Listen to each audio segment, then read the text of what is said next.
Yo, yo, yo, what up, world? What up, Fight Fam? It's your boy Mac with Stay Ready Boxing TV coming at you with some news you can use and another boxing conversations with my boy Fuller and Act Reacher. We in this thing today, man. You know, we're gonna wait on everybody else to come in. They will be here shortly, but I already see people already in the chat. What's up with it? Salute to you, Scrapbook Boxing, man. Salute to you, King Diesel. What's up, Lies Dawkins P? What's up, Mark Wonderlick and my boy, Main Event, Mark? They already in the building. Man, y'all go ahead and smash that like button. You know, we're going to get started. You know, today, you know, since there's not a lot of boxing going on, we ain't got no fights this weekend. We got UFC. I'm not just no major UFC fan like that. So I just wanted to put together a good boxing topic. And you know, throughout the years of boxing, we've always had those fantasy matchups of boxers that we wanted to see that we'll never see happen. Even we got some right now that we want to see that has a possibility of happening, but we don't know when it's gonna happen. But just to put together some great fantasy matchups and just chop it up amongst each other and you know see what we think about it. You know, Kurt Sugar gonna be on today. Corborell just stepped in the building. You know, we just want to, you know, just talk amongst each other and put together some of these fantasy matchups, and you know, and just put together and give everybody give their opinion on it. You know, and what's up with it, everybody? What's up with it, CB? What up, Stay Ready? How you doing, family? Man, chilling, my brother, chilling. What's up with it, Lawrence Williams? I see you in the building. What's up with it, that Reacher? What's good, Mac? How you, bro? Man, you know me, slow boogie, just grooving in the cut like a band-aid, you know. What's good, what's the CB? What's good, Fuller? what's up, Hey, what's Fuller? up? Chilling, man. Here, slow motion, like that juvenile song. Slow motion. Yeah, Hey, man. so who fighting on ESPN Plus this weekend, Lawrence? I haven't even looked at the schedule or nothing. I think This a whole Japanese bunch of guy, Japanese. Oh Yeah, yeah, Japanese. two. yeah. That's that flyweight fight. Yeah, Yeah, yeah, yeah, yeah, They need yeah. Hey, stay ready. It ain't yeah. nobody pertaining to us. It's a bunch of little motherfuckers. I'm talking about who we was bigger than by the time we was 9 years old. For real. fight. They some kids fights, huh? Get at Yeah, me. Fight in my weight class. What you say? man, E them two chicks hold 30. 200 and like 30 some odd pounds, man. I mean, no, been way past that. Them little motherfuckers ain't important, Well, I've been. you know. No Man, disrespect, act. You know what I'm saying? But I mean, but them little motherfuckers ain't important. You know what I'm saying? Them dudes fight this weekend about 115 pounds. Okay. if Yeah, that. nah, just the one dude fight at 130. That E2 dude that got the WBC belt, WBO belt at 130. Remember Yeah, the but one the I rest of always them, talk to you about, Mac? Yeah. Yeah, that Jamor hearing once. Yeah, he's yeah, but probably the them, biggest one that fight. yeah, but them other dudes, I'm talking about them dudes 115 pounds. I didn't take a shit that way heavier than him, so they ain't got to. Real talk. See, oh man. Uh, Now I know who you talk about. You talk about you know. Yeah, Takashi, yeah. that Takashi like in Nuwa, or you know what I'm saying, something, you know. No, Yeah, I know who you talking And I'm about. like, man, don't nobody give a fuck about him. I mean, in Nuwa, you know what I'm saying, he's a very entertaining fighter. I get that to him, but man, I slapped the shit out that little motherfucker in real life. I would slap his ass on time. Yo, man, what's up with the PK? I see you in the building. You know what I'm talking about? Man, I know Kurt said he was coming in. He must have got busy because we were talking about it on World Breaker Channel. But you know, when he get it, he get it. I want to, because he's the main one that can bring up a lot of these old fighters and things. But hey, I sent, didn't I send Rough House one? I think I did send Rough House one. Say it again. Now I was trying to remember if I sent Rough House one or not. So what's some of the fantasy matchups that y'all came up with that y'all, you know? I know one of mine's is Roy Jones Jr. versus Sugar Ray Robinson. I would also have Sugar Ray Robinson versus James Toney. I would have But you know that's almost like throwing. That's all like giving Roy Jones and and them giving them up for a sacrificial. They've been a sacrificial lamb. You just putting them enough, giving them up to sacrifice because I ain't know, no but way no, they no, finna. but it's thing, though. I mean, but as far as their talent, like those are two of the greatest middleweights ever. You know what I'm saying? Like, Yeah, I mean, not great, but I'm talking about like super middleweight and like light heavyweights.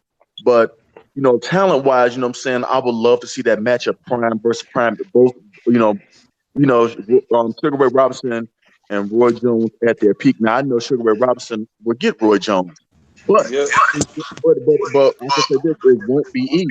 Oh, I can see also like I would like to see like a Deontay Wilder at his best against a Lennox Lewis at his best. That's what I To see would if like. Lennox, to Yo, see if somebody Lennox got Lewis can feedback. avoid. That's rough house.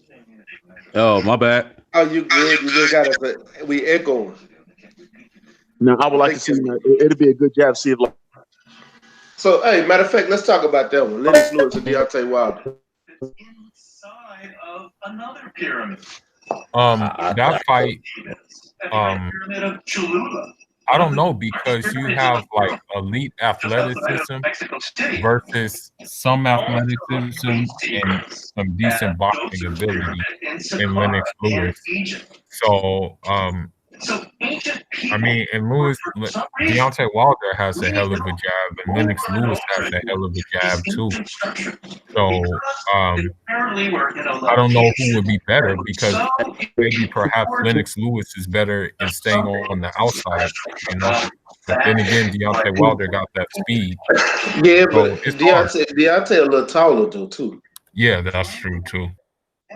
So with them fighting each other, man, how you gonna keep somebody that's keeping you at bay? You're gonna have something you're not used to. You're gonna have to be the one to try to get inside. And Yeah, then you got to remember that power. Think about this: when Lennox Lewis got clipped, oh, he went down. yeah, he did. yeah. Timber. Yeah, he Yeah, did. So yeah. If you clip Leonard Lewis, I agree with Mac on that. If you could just so happen to click that button, he yeah, going. and that's what I'm saying. That would be that would be an interesting matchup because Lennox Lewis got power in his jab, but his jab he's still going to have to get inside of Deontay Wilder at the end of the day. What But go ahead. I was gonna say, but there's a lot of things that Lennox does well too. Like Lennox is the superior boxer. He knows how to Yep. change the range on his jab. Like he Yeah. actually in one video was showing Deontay Wilder had a jab before he became a champion. He predicted that Deontay Wilder will become a world champion. He said, "Don't worry about it." He said, "You'll get there. You'll become a world champion," and he was completely right. Lewis has never fought anybody with the athleticism of a Deontay Wilder and the speed, and not only that, but the unmitigated power. That's what I'm saying. He fought three guys You're taller breaking than up. him. Yeah, You're you breaking breaking up a up, little He bit. CB. won that. Can you hear me now? It sounds like you on the water. No, can you hear me now? You got Yeah. you on your Bluetooth? No, I'm just on my phone. Like y'all still can't hear me? I can hear you now. Oh, okay. No, what I'm saying is this though. It's like Lennox Lewis fought three fighters that were taller than him, which is Henry Ackermander, who held him to death. And then he fought Michael Grant, you know what I'm saying, who didn't have a chin or worth a damn. And then he fought Vitaly Klitschko. Vitaly Klitschko was the one that gave him the most substance. And I'm gonna tell you like this: if Vitaly Klitschko would have, you know what I'm saying, if he didn't cut so easily, if he'd have gave him like about another 2 rounds of Lennox Lewis, he would have got him up out of there. I believe that. You know what I'm saying? That's just my opinion because I saw the entire fight. And even though it was on a fight on short notice, when it happened, I said this is going to be a very intriguing fight because Lennox was supposed to fight I think Eddie Chambers. He's supposed to fight Eddie Chambers, and Eddie Chambers got injured. So Vitaly stepped in. And when I tell you, and if y'all think I'm lying, go back and look at that fight. Vitaly Klitschko was lighting Lennox Lewis ass up with them He right was hands. with cut on his And, it cut on Yes, his sir. face and all of that too. Yes, it but was. I'm talking about, but just before then, like he was out jabbing the jabber in Lennox Lewis, and he was out throwing the right hand. Now, when Lennox Lewis hit that right hand, though, man, he had Vitaly Klitschko, you know what I'm saying, doing a twist. You know what I'm saying? He did. He's like, oh, hold on.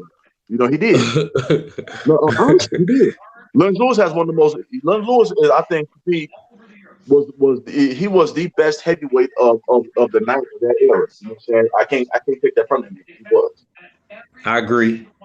You know, Yeah, and he he was a was. badass. But the thing was though, his downfall was that you lost to a lower level competition. You had no business losing to, which was Oliver McCall and Hossein Rockman. You had no business losing to them. None. Yeah. Hakeem, but you gotta know I can't say that because Hakeem Rockman is just not no pushover. He was a nice fighter.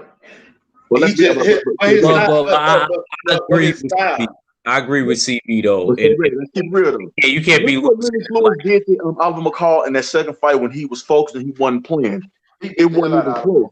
He He did the stretched. same thing when he went back and fought Hakeem Rockman too. But Thank you. that knockout was probably my favorite knockout of Oh Lennox's. yeah, The the way second he was. Hasim Rahman, he said it Yeah. himself. He said, "I never set nobody up in my life like that." He said, "Amateur or pro." Yeah, Yeah. you know what I'm saying. He stretched Brockman out. Yeah, he That's what you did. call stretch Jesus. You know what I'm saying. But Lennox Lewis, you know what I'm saying. I mean, him and Deontay Wilder. The only reason why I would give the edge to Deontay Wilder, because guess what? If you catch Lennox Lewis on the chin, which Deontay Wilder could, He going to he goes sleep. to sleep. When you put him on his ass, he don't get up.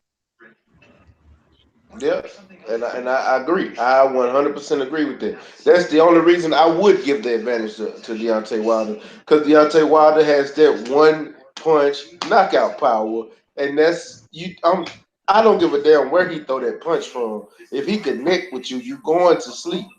You will go. If you don't go to sleep, you gonna be so dazed that when he start chunking everything, you don't know what punch you finna get hit with, and the ref just gonna stop it because you can't fight back. So can I ask you guys about another one since we on the Deontay Wilder discussion, since it was be continued. CB in Rough House. Let me ask y'all. So who y'all think will win in the fan? Oh, Rough House is there? Yeah, Rough House right Yeah, there. yeah, I'm Okay, good. I'm here. okay. Let me ask you. So George Foreman and Deontay Wilder. Whoever want to go first, man. I just want to ask because y'all wasn't there. When Deontay Wilder by savage ass knockout. Thank Deontay Wilder. you, CB. Thank you, CB, my dude. Thank you, Decapitation. Because you know why? thank you. George Foreman was too slow and too methodical, and he got That's clipped what too I much. was saying, bro. I You was cannot saying. let arguably the hardest puncher in heavyweight boxing history I land can't on say. your ass Hold on, clean hold like that. So on. you gonna I stay can't. Hey, what's up, Kurt? I disagree. I disagree. We don't know Oh, that. you go, We, you go to the Texas boy, even if break he it up. cooning, back. No, Okay, no, okay, no. ready? I'm not gonna say that Look if at he's George fooling. Foreman No. versus Ron Lyle. Look at George Foreman versus What you Ron mean? You Lyle. ain't You know gotta what I'm saying? take. That's my favorite fight of all time. I watched that fight. I watched that fight about 20 times and still go back and watch that fight. Yeah, I do That's one too. of the greatest slugfest ever. But I'm gonna tell you this: nobody has ever said getting hit by Deontay Wilder is like getting hit by a car. That's what they actually said about, and they did the science to it and said getting hit by George Foreman is like getting hit by a car going 10 miles per hour. Do you know how hard you got to punch to get hit to get feel like you got hit by a car? Old out of shape Foreman when he fought Evander Holyfield, it got hit Evander Holyfield. Evander Holyfield went back to his corner and had to check to make sure his teeth were still there. Oh Deontay yeah. Wilder ain't hit No, don't get nobody me like wrong. that. George Foreman, you know what I'm Hey, saying? well, check this out. Hey, Let's you keep it know real though. what? Hey, let me say this. I haven't heard anybody say getting hit by Deontay Wilder is like getting hit by a car, but I have seen boxers say that getting hit by Deontay is like getting kicked by a mule. Thank you. So I mean, you can take that for what it's worth, but I know a mule kicks pretty doggone hard. I do too. My grandpa had He's one, and he I say said. the middle kick in the middle uh, fist. David So Hayes said that you got to have laser like focus fighting Deontay Wilder because even in 20-ounce gloves, it feels like you will get hit by a sledgehammer. You know Thank what I you. mean? Not only What that, but guess what though? Look at if Deontay Wilder just stayed naturally at 230, I guarantee you a lot of his fights wouldn't go past 6 rounds. They wouldn't. but he got you right. But he got to get adapted to that weight first. But yeah, I No, I still mean I'm not he fought already at I'm gonna 229, I say think. this. I'm gonna say this. I'm gonna say this. That fight can go either way. I'm not gonna say we wrong or we not, because I'm gonna say this: if you think George Foreman don't hit hard, bro, you gotta understand. Oh no, we're not saying that. We're not saying that. So let's I'm break it. 37 years old, bro. I know George Foreman hit like he hit like King Kong and Godzilla combined. So who's the better Big boxer? George, okay? Who's the But better boxer? let's go. This is what we're gonna do. Stay ready. Let's ask the maestro, the man himself, Kurt Sugar, who he think gonna win that fantasy matchup. I know who he gonna say. Oh yeah, we already know who he gonna say. Listen, He and Kurt on the same page. Let's say Kurt Sugar. I've been thinking about this fight. We was debating yesterday, and I was looking at some fight Wilder and Foreman. Foreman will knock Wilder out, and I'm gonna tell you why. Because George Foreman will close the distance. Can Wilder fight on the inside like Foreman? He would have to, for order for Wilder to win, he would have to keep Foreman at the end of his jab and the end of his right hand. But Foreman had a way to get inside. Nobody can deter him to get inside. It took the greatest heavyweight of all time to beat Foreman. If it wasn't for Ali, Foreman would have reigned another 10 years. But he wasn't the same after Ali because he went into a deep state of depression, start making gospel albums and all that. But the Foreman before Ali, he was 40-0 with 37 knockouts. He annihilated Joe Frazier, lift him off the canvas with a punch. Go back and watch. Lift him off the canvas. He annihilated Ken Norton. People forget Ken Norton was a beast. He broke Ali's jaw and beat Ali. You know what I mean? So, and he knocked out Ron Lau. He knocked out Ken Norton, and he knocked out Joe Frazier. And that's the first part of his career. So that's very impressive. I like Wilder, but I'm going to tell you something, man. Foreman will get on the inside, man, and after he get on the inside, man, he would do damage to Wilder because Wilder hit with the right hand. Foreman hit with the left hand, the right hand, the hook, the uppercut, and the jab. His jab was like a brick. So I like Foreman by KO. And he hit with elbow too. So let's be honest though. Kurt Sugar, let me say this though. Kurt Sugar, let's be honest though.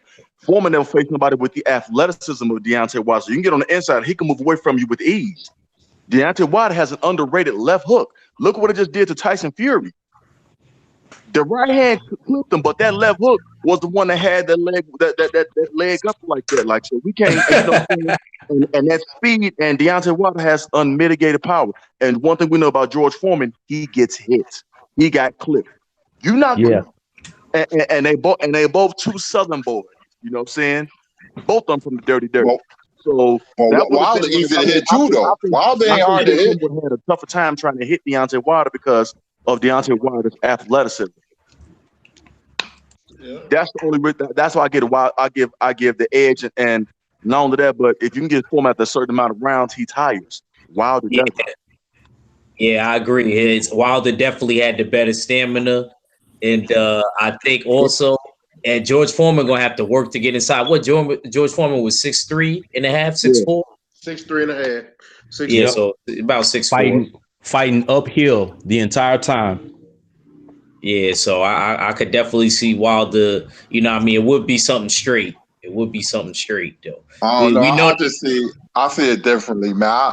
Because Ortiz got on the inside, a lot of fighters got on the inside. Wilder is not hard to hit. He ain't Pernell Whitaker. He ain't hard to hit. I'm telling you, man, Foreman had a good jab too when he used it. It was to get him inside. I'm telling you, man, I study both fighters. I could be wrong, but I'm not. But I like, and you talk about stamina, you talk about stamina. Don't worry, it ain't going to take that long for Wilder to be seeing the lights. Trust me. We all know, we know you the OG, and I mean, you are a true boxing historian. So I know for a fact you know what you're talking about. But I mean, we do have to, play like Foreman in his heyday never saw any fighter that moved as fast as Wilder. You know what I'm saying? I mean, I'm talking about as far as like athleticism wise, get out the way of his punches. You know what I'm saying? Because anybody knew if Big George hits you, 9 times out of 10, you going down. Ain't no 9 times out of 10. The majority, yeah, you right. Only person did go down. You going down. You know what I'm saying? Or if not, he knocking your ass into the next orbit. You know what I'm saying? You're gonna be mentally retarded. Yeah, you're gonna have the shakies. Yeah. I saw that fight with Holyfield. And I'm like, and that's how man, the Holyfield had a badass chin because I said, man, Big George caught him a few times. I said, God damn. Yeah, and it was Big George, and he was stinging him. Yeah, and that's why Ali did that rope though, because Ali tried to do all the stuff. You go fast, and yeah, George, let's give me one, just boom. My one felt like about 5 or 6 of yours. Yep. And Hey, and Ali said, hell no. Hey, You gonna try your big ass out. Hey, I hey, got a quick. Hey, hold on, real quick. We got some of the chat been asking about some fights too. You know, we got two. I see they want to know about Lars Dawkins. Want to know about Larry Holmes and Deontay Wilder, and Bakari King want to know about Wilder and Shavers.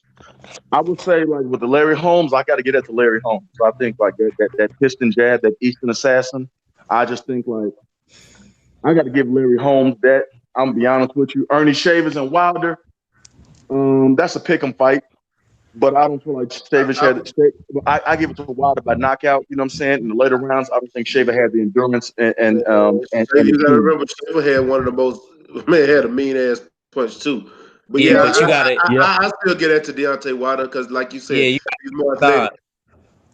You know, Ernie I feel Shavers. like Larry Holmes' movement and with that jab and that right hand.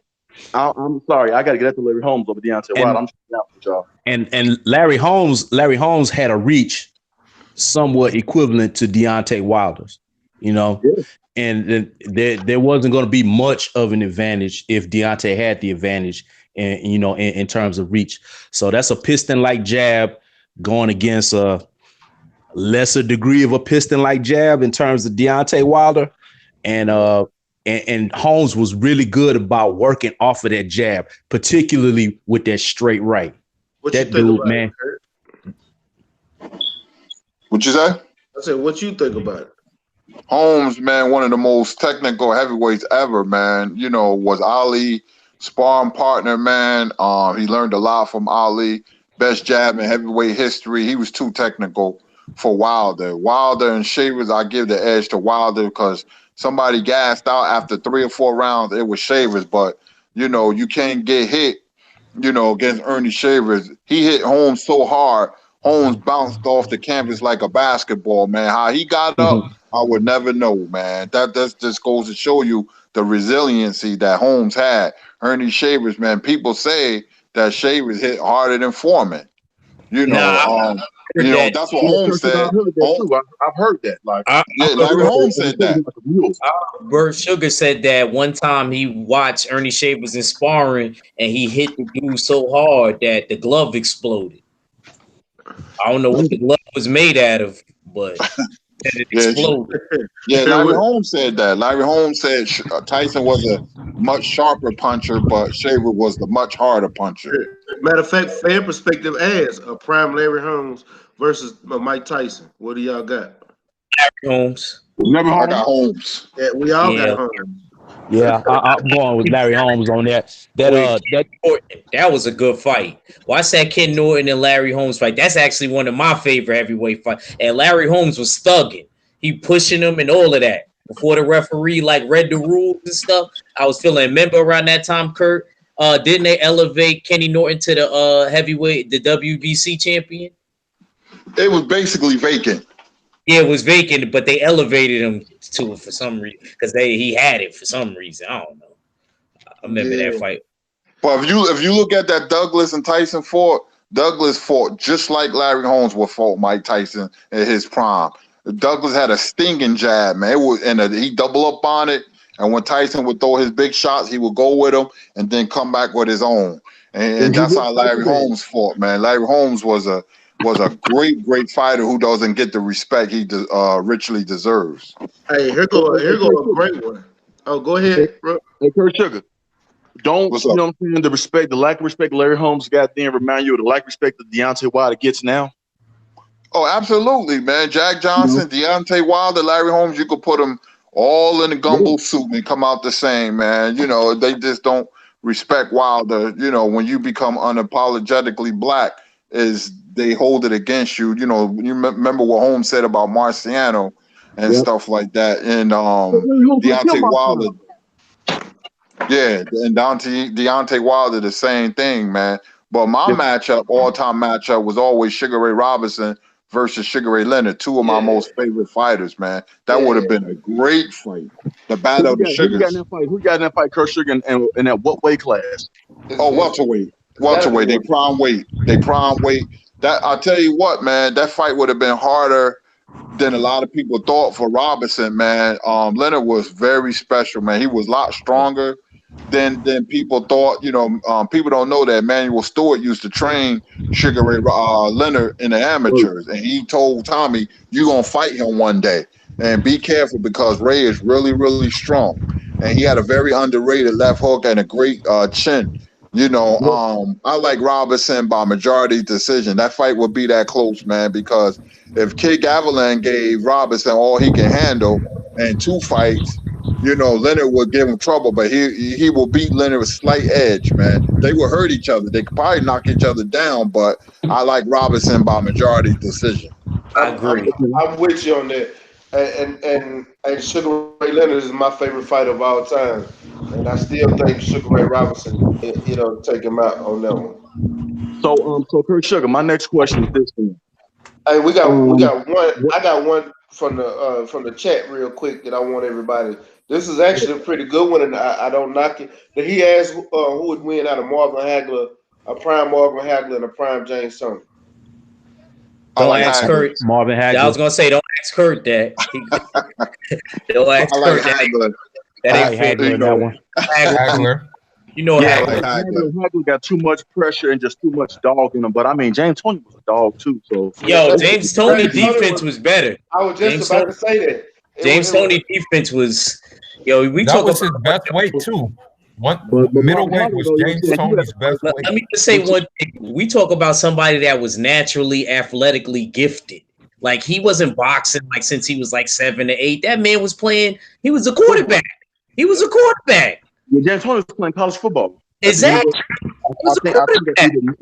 either Michigan or Michigan State. He was playing at one of them, and he was 205 pounds, and he melted And he down. got all the way down to 160. Yeah, Come on, bro. had he been a natural heavyweight, I think like he would have gave Mike Tyson hell. He probably would have messed around and beat Tyson. Honestly, Yeah.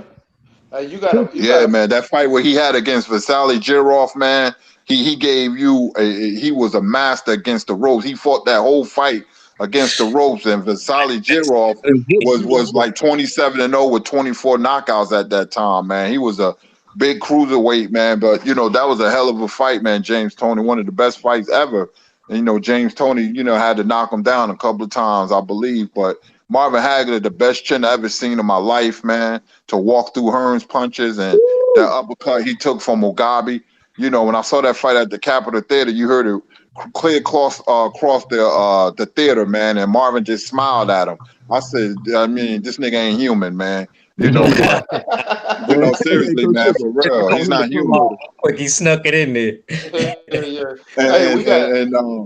And Hagler can box because remember something early in his career, he was a pure boxer, and then when they cheated him against Vito Antuofermo, that was on the undercard of Leonard Benitez. He got mad. He said, "You know what?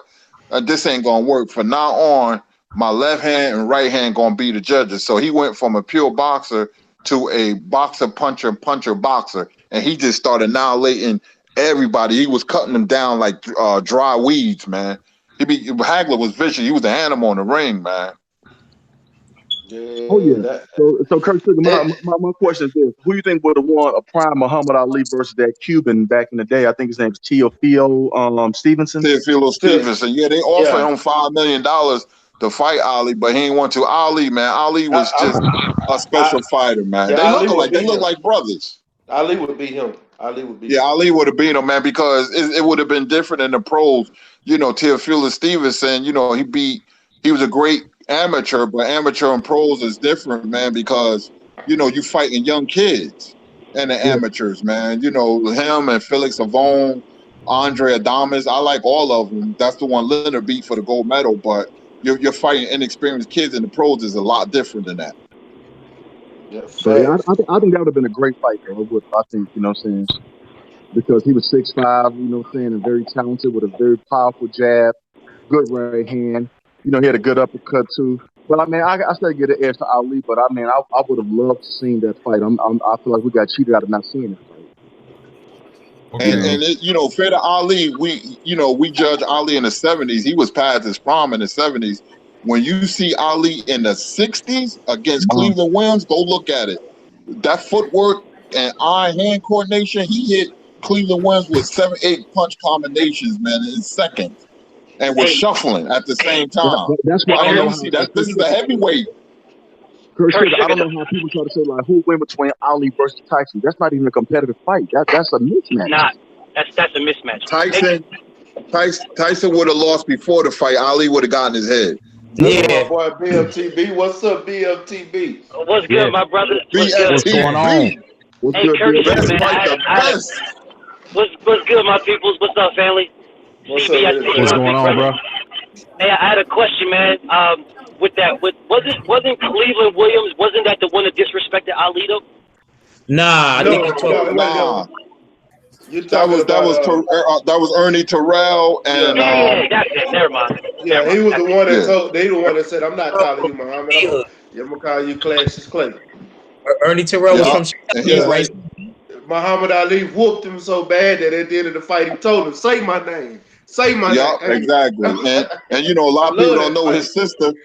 His sister was Tammy Terrell, who sung with Marvin Gaye. Ain't no mountain high enough. I can't sing, but you know what I'm saying. That's was his sister.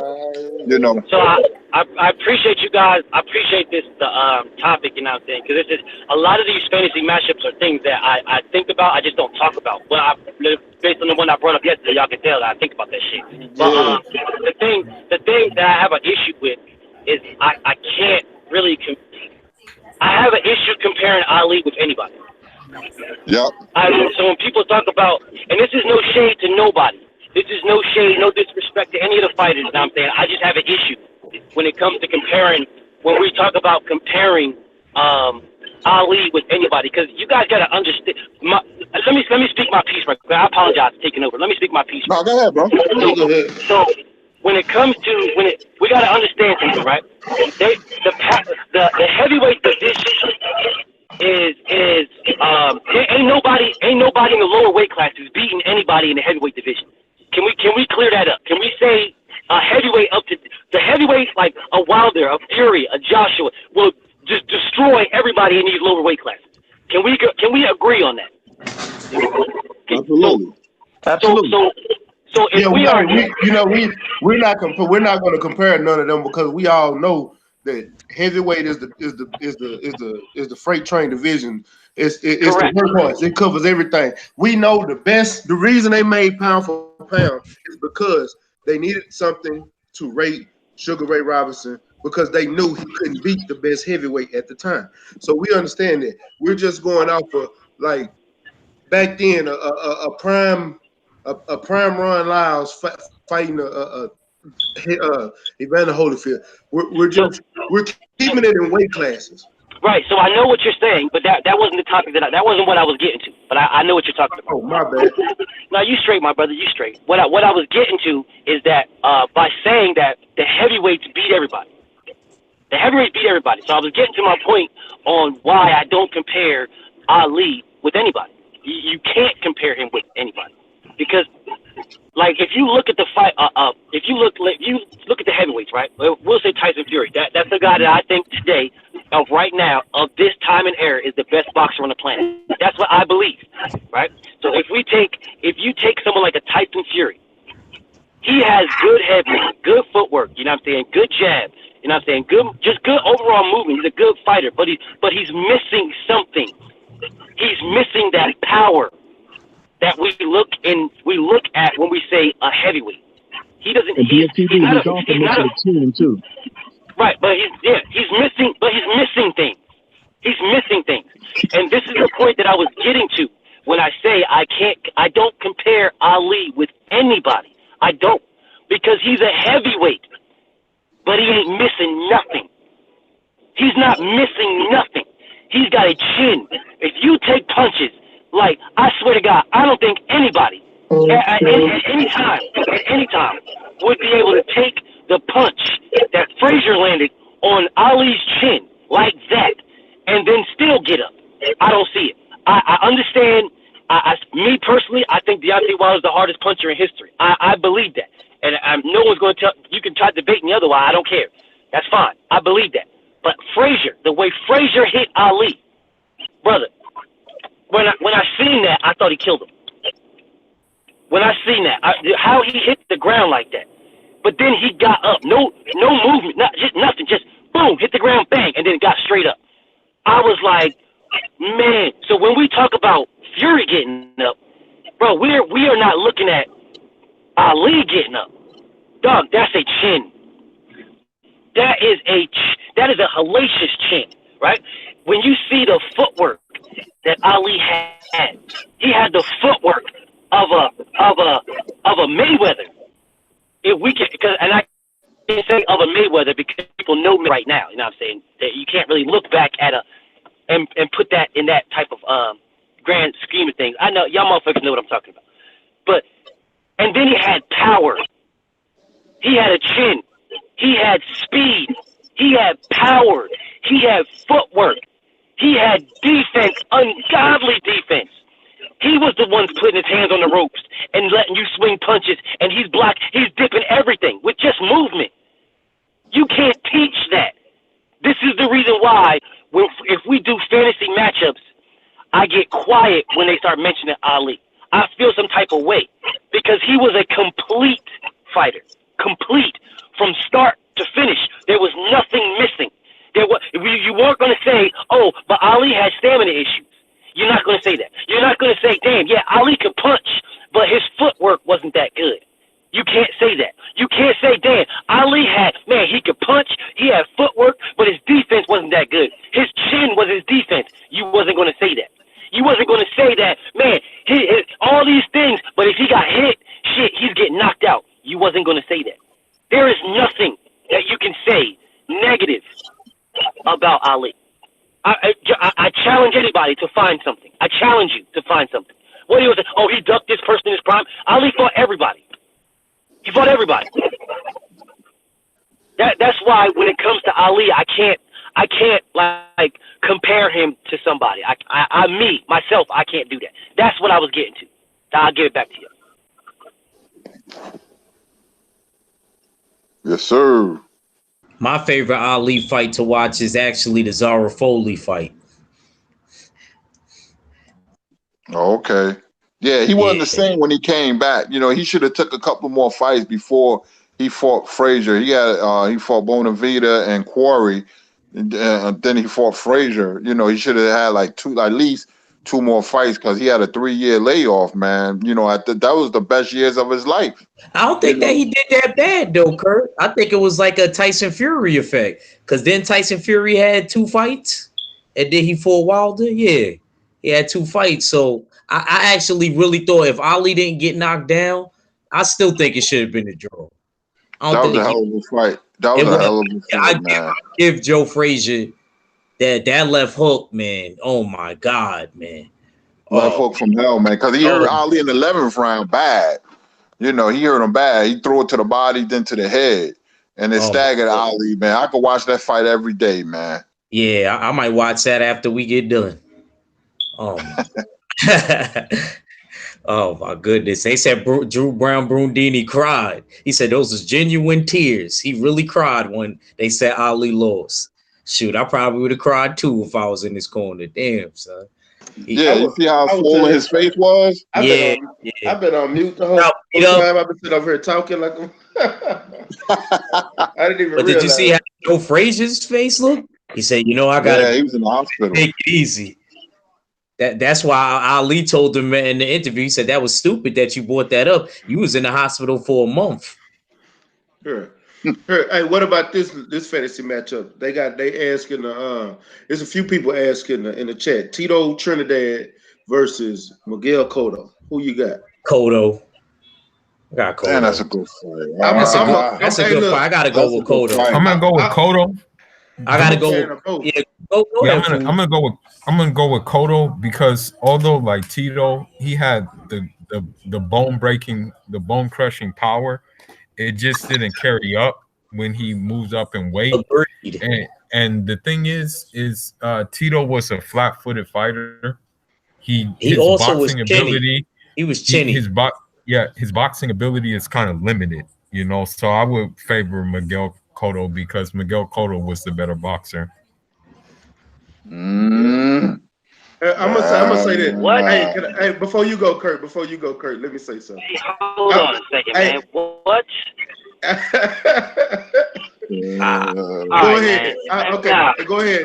Yo, what? Hold on a second, bro. Hold on. I ain't even got Hold on. a chance to go, but go ahead. Yo, man, you know, I'm a stew. I'm gonna go ahead and stew. I'm gonna let you cook, and then I'm gonna come in. Go ahead, you go ahead. You said Tito. You said Tito. And Cotto. That's what you just said. Yeah. Yeah, and you said you go with Cotto. Cotto. I didn't say Cotto. Oh, okay. All right. Hey, man. We are talking about. Listen. Okay. All right, bro. Listen. I understand. I do. I understand. I understand a lot of people's thoughts with Cotto. They love the Cotto.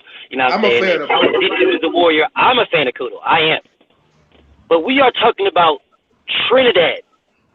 This is a dude that had one of the meanest, hardest punches. Listen, the punches that Margarito was hitting Cotto with, even though he had his hands wrapped, would be real punches without hand wrap from Trinidad. Bro, Trinidad stops Cotto. He's stopping Cotto. Cotto gets hit, bro.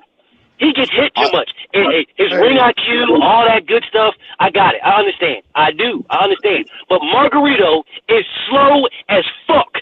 That dude is slow as hell. You see every punch coming. Not just one. You see every punch coming. He gets destroyed. You know what? Trinidad stops.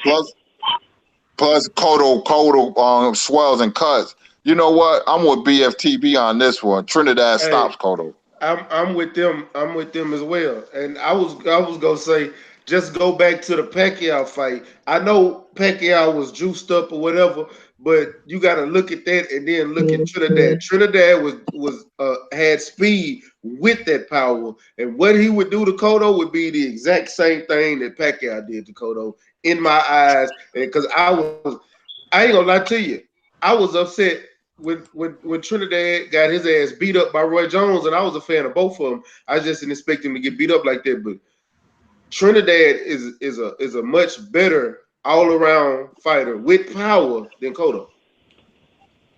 Yo, Trinidad stops him. He stops him in brutal fashion. Yeah, brutal fashion. And they beat him. An absolute beating. Thanks, man. Yeah, I disagree. I'm with Fool. I don't think that power carried up, especially if they fought at like. But it depends on the weight class. Let's say they fought. We fighting Felix Trinidad in his prime, which is about junior middleweight, right? Or welter, because even Cotto was at welter too. Take him in their prime. I was gonna say was a welter. You know, he had some 154 fights too, but who that? I don't know. I just don't think that. I mean, he wasn't a big middleweight though. You know, I didn't like Trinidad at middleweight at all. That's where he got beat up by Roy Jones at. He get beat up by Bernard Hopkins at that weight too. And then Winky Wright, I think Winky Wright just really, that fight I still watch to this day. That was like a boxing 101. Take your notepad out, scribble down the notes because you're in class. I think he was a good counterpuncher. I just don't think that Felix Trinidad was like, I don't know. I just don't think he was that technical. He was too chinny. He wasn't hard to hit either. He wasn't no offensive. He wasn't no Miguel Cotto could have clicked that button. Miguel Cotto had no power. Okay, so let's say this. Hold on. Let's say, I'm gonna ask y'all this. At welterweight, who wins? I don't give a fuck what Trinidad. At middleweight. I say Cotto at I just don't think I'm more Fool and Abel with that one. I'm sorry, guys. Yeah, you gotta apologize to me. Shit, you apologize to Cotto. You ain't gotta apologize to me because he getting stopped. You mind if I say this? Go ahead. I would have to disagree. I think Cotto would beat Trinidad by decision because I just think that Cotto was a better overall boxer. especially when he was up in weight too. Though that's just It wouldn't go. BF, Cool. It wouldn't go. It would not go. he did say he I'm was telling you, BFT. it would not go to decision. It would not go to decision. Trinidad stops him. That's just my opinion, BSTV. That's just my opinion. Nah, you good. It's all good, man. Let me It's all say love. this. Let me say this, fellas. Let me say this right real quick. Cotto wasn't a master boxer. Like BFTB said, he got hit by slow-handed Margarito. Trinidad was much faster. Yeah, Trinidad was much faster. Trinidad was a very efficient offensive fighter. He didn't have the best chin, but he would get to Cotto before Cotto would get to him. You have to be a master boxer. Winky Wright, master boxer. Bernard Hopkins, master boxer. Roy Jones, master boxer. Cotto, good boxer, but he got hit. And if you stood in front, because he was standing in front of Trinidad. Trinidad hit him with that left hook. It's good night, Irene, for Miguel Cotto. Good night. Good motherfucking night. And he went to the body. And he went to the body.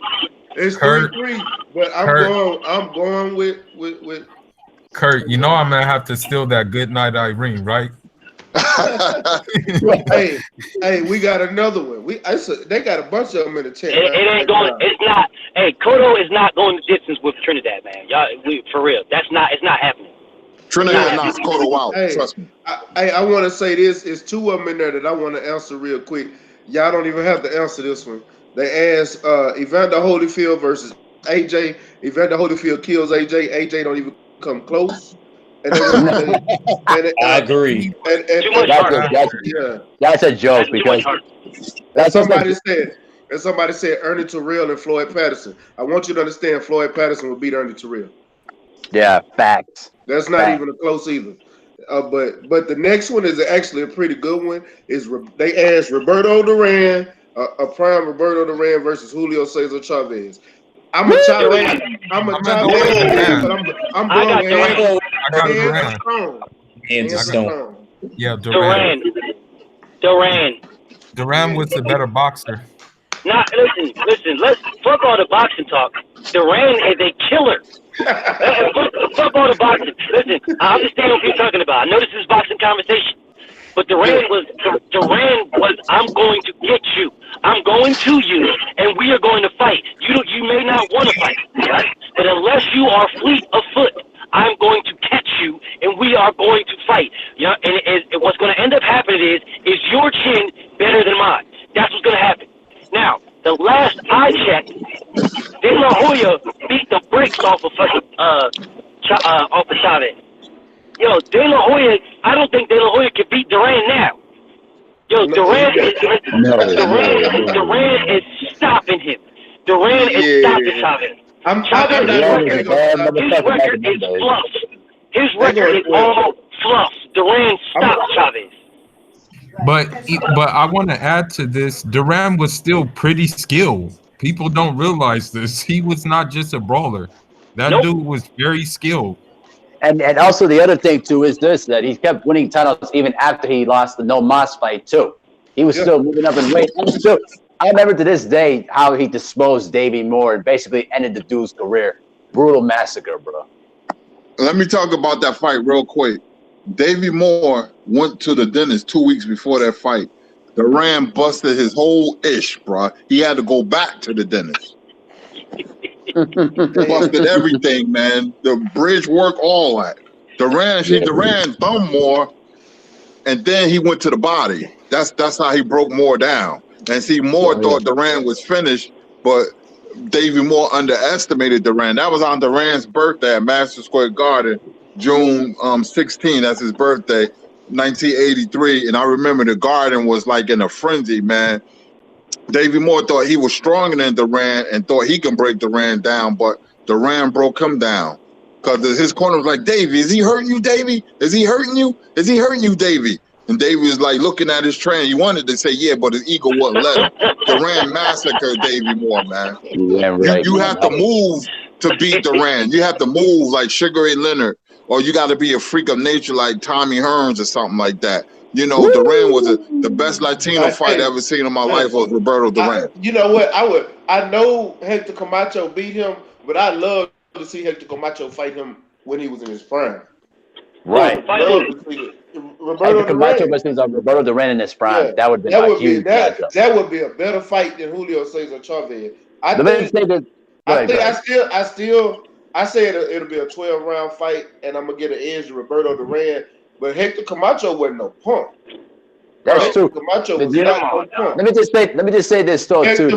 Camacho. Remember that. Yeah, bro. Let me just say this though real quick though. I still remember that brutal knockout Thomas Hearns landed on Roberto Duran. Like one punch knockout, dude. That was just like cold blooded, man. Woo, bro. Yeah, that fight hurt me. I got a matchup for y'all. Salvador Sanchez versus Alexis Arguello. Who wins? I got Sanchez.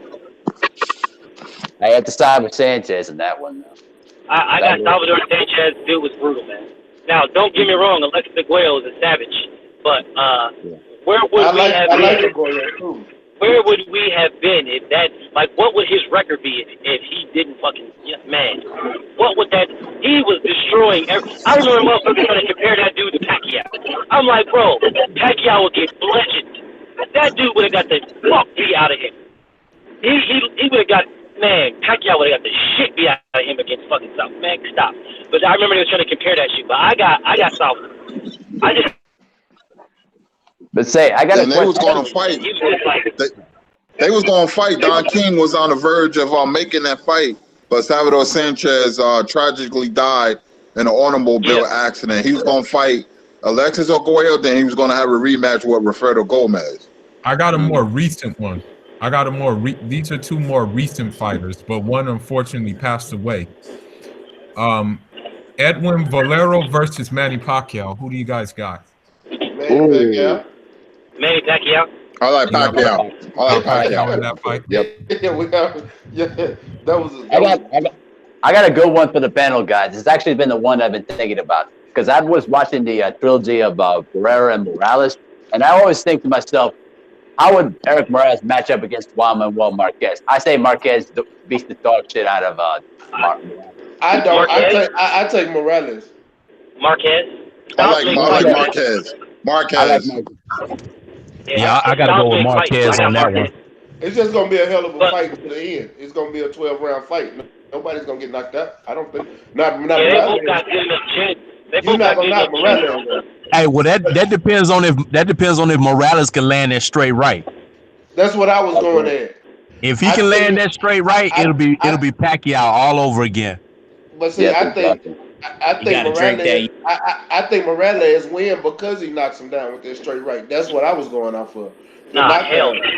Nah, that's the thing. Man. Juan Manuel Marquez is the dog. That dude is a dog, man. I don't see him. First off, I don't see Barrera. Listen, Barrera got banging him. You know what I'm saying? He got banging him, but I don't see him. Morales. Eric Morales. Morales. Yeah. You talk about Eric Morales. El Terrible, I think it's his name. Yeah. He gets knocked the fuck out. He gets knocked out to me. I think JMM knocks him out.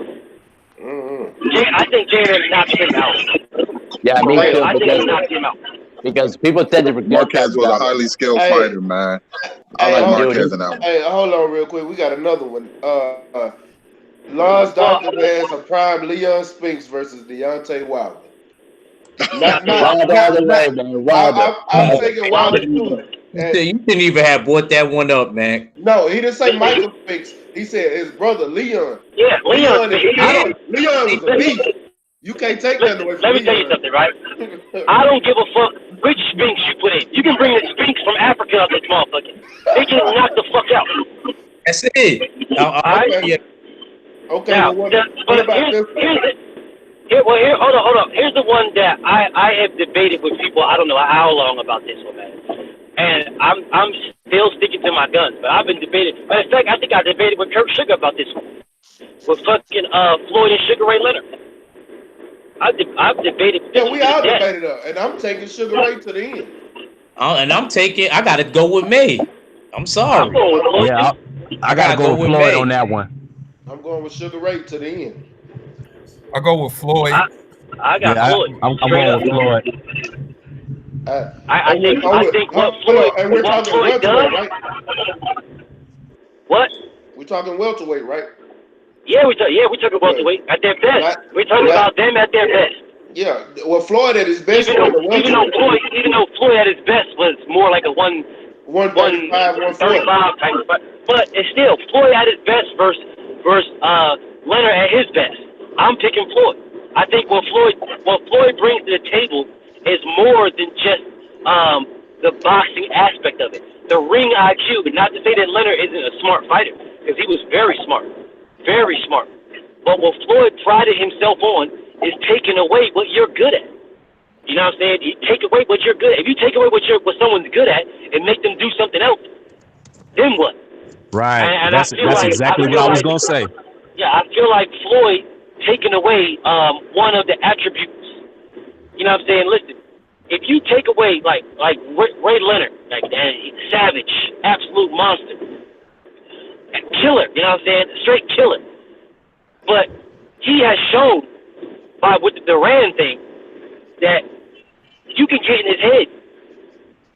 When you gotta remember, like Leonard is like what's supposed to be the king of head games, bringing out Hagler all the way out, knowing good and damn well you was gonna say, "I'm not fighting you," getting in Hagler's head. You know what I'm saying? All this time before the fight. Well, you ain't getting in Mayweather's head. You're not gonna get in his head, but he will get in your head.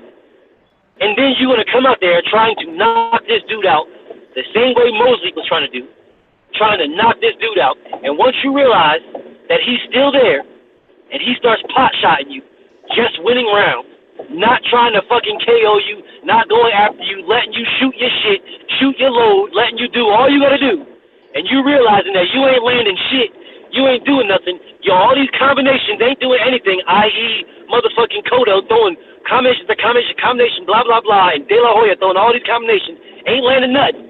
You ain't doing shit. Then what? And he's just winning on pot shots. I got Floyd. See, I don't think Floyd winning on no pot shots because he's gonna get hit.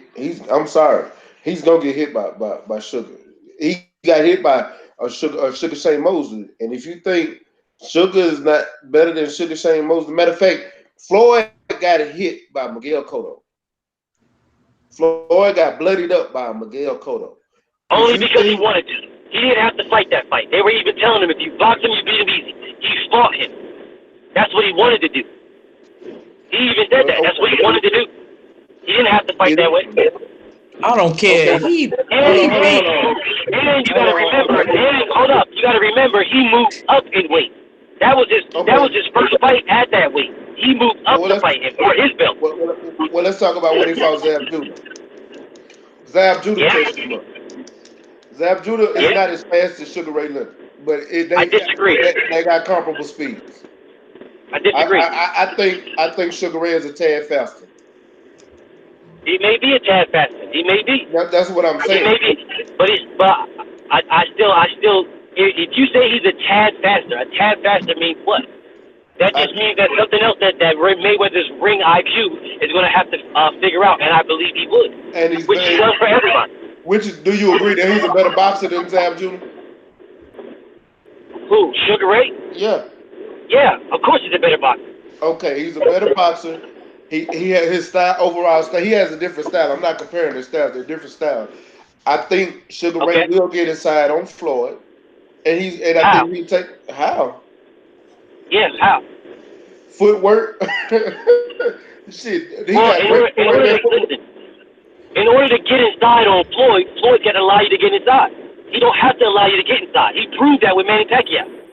He don't have to allow you to do shit. He proved that. You gotta understand. Floyd doesn't listen. The reason why a lot of fighters lose to Floyd is not just because he's better. It's because he never came to please the fans. He just came to win the fight. And that's how he beats a lot of people, because a lot of people come to please the fans. They come in there to do the shoe shining, to do I'm gonna knock him out, to do all this. Floyd never did that. He didn't give a fuck. He was like, I'm winning this fight. I'm winning this round. You can do what you think you're gonna do, and I'm gonna stop you. Scrapbook Boxing says Sugar Ray Leonard over Floyd, prime for prime. He says Leonard punches too fast and too hard for Mayweather. I've studied both of their styles. Just depends on who shows up that night. I want to say something. Listen, hold on. Hey, That hey, last part. Hold on. I'm gonna give you the floor. I'm gonna give Kurt the floor. But that last part that you just said, the last part I fuck with Kurt. I mean, I fuck with Scrapbook heavy. But the last part that you just said is the reason why I am picking Floyd Mayweather. The person that shows up for Floyd Mayweather is always the one that's winning the fight. It's been proved. It's always the one that shows up is the one that's winning. He has showed you over and over and over again. He adapts to all styles. He will adapt and he will overcome. He has proved it. Has Ray Leonard? No, he has not. He lost to Durant. He's lost fights. Period. And I'm not saying old batters, but what I'm saying is, look what Floyd has brought to the table. Prime for prime. The dude overcomes it. But go ahead, Coach. I want to say this. The only welterweights that can beat Floyd is Sugar Ray Robinson, Sugar Ray Leonard, and Tommy Hearns. I'm gonna tell you why Floyd will be dog walked against Leonard. Whatever Floyd can do, Leonard can do, but do it better. Leonard had fast hands. Leonard was stronger. He was bigger. He had footwork. He had ring IQ.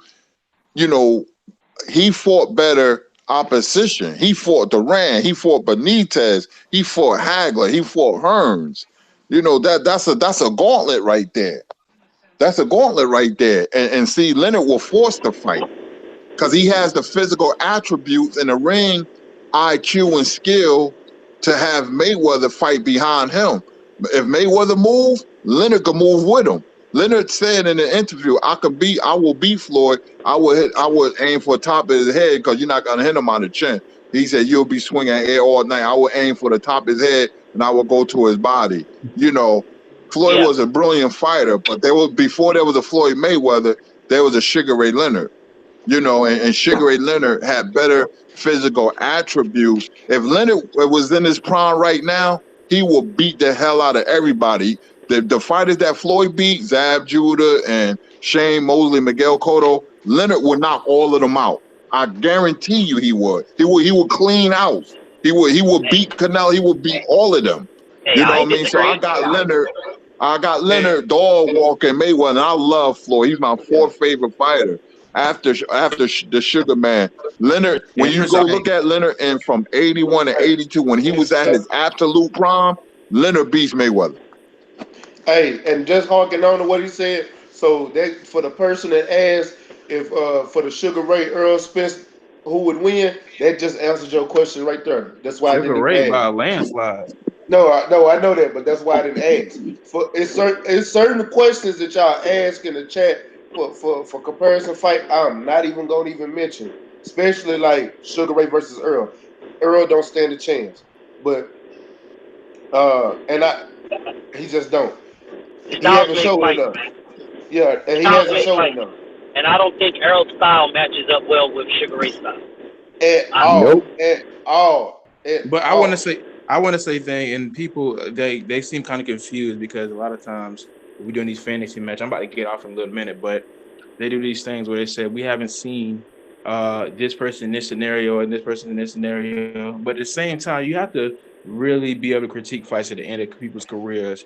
I'm telling you, that's what I'm saying. Everybody, believe me when I say it. People will say Lomachenko was great as Ali. Believe me when I say this is not the first time somebody has put somebody on that level. I remember they was comparing Tito Trinidad to Sugar Ray Robinson. They was comparing Floyd to Marvin Hagler. They said a lot of people said Floyd would apparently beat Marvin Hagler. Roy Jones. I heard countless people say this. So if you're talking about in people's career when they're doing good, people always look like they're the greatest when they're beating subpar opposition. So you always have to critique them at the end of their career because that's the way you can actually fully critique it.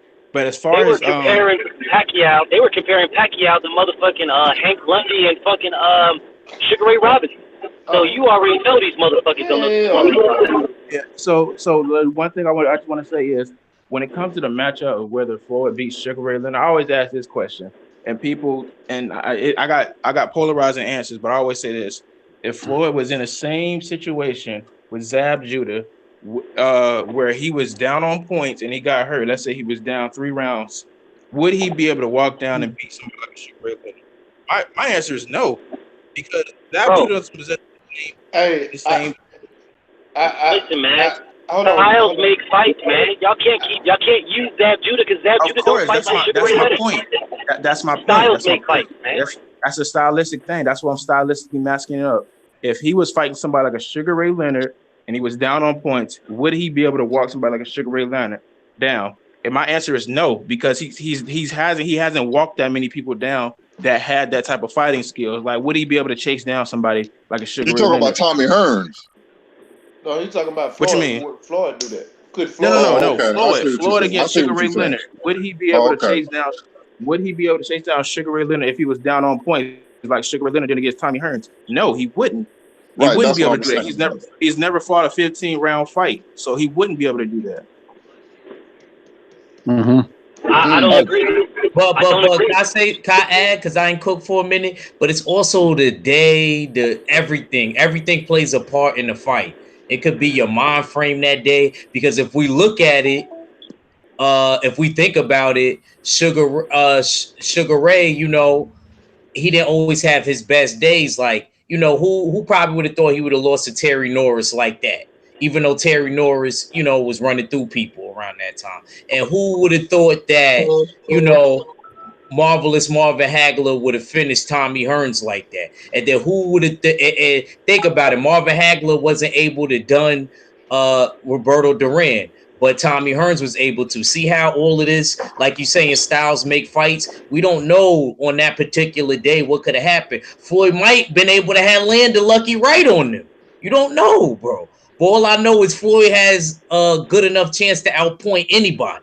Floyd was just that good. He has a great arsenal of punches. He has great conditioning. You know, I can't really take anything away from Floyd. I'm trying to actually think of what the man does bad. You would have to go outside of the ring.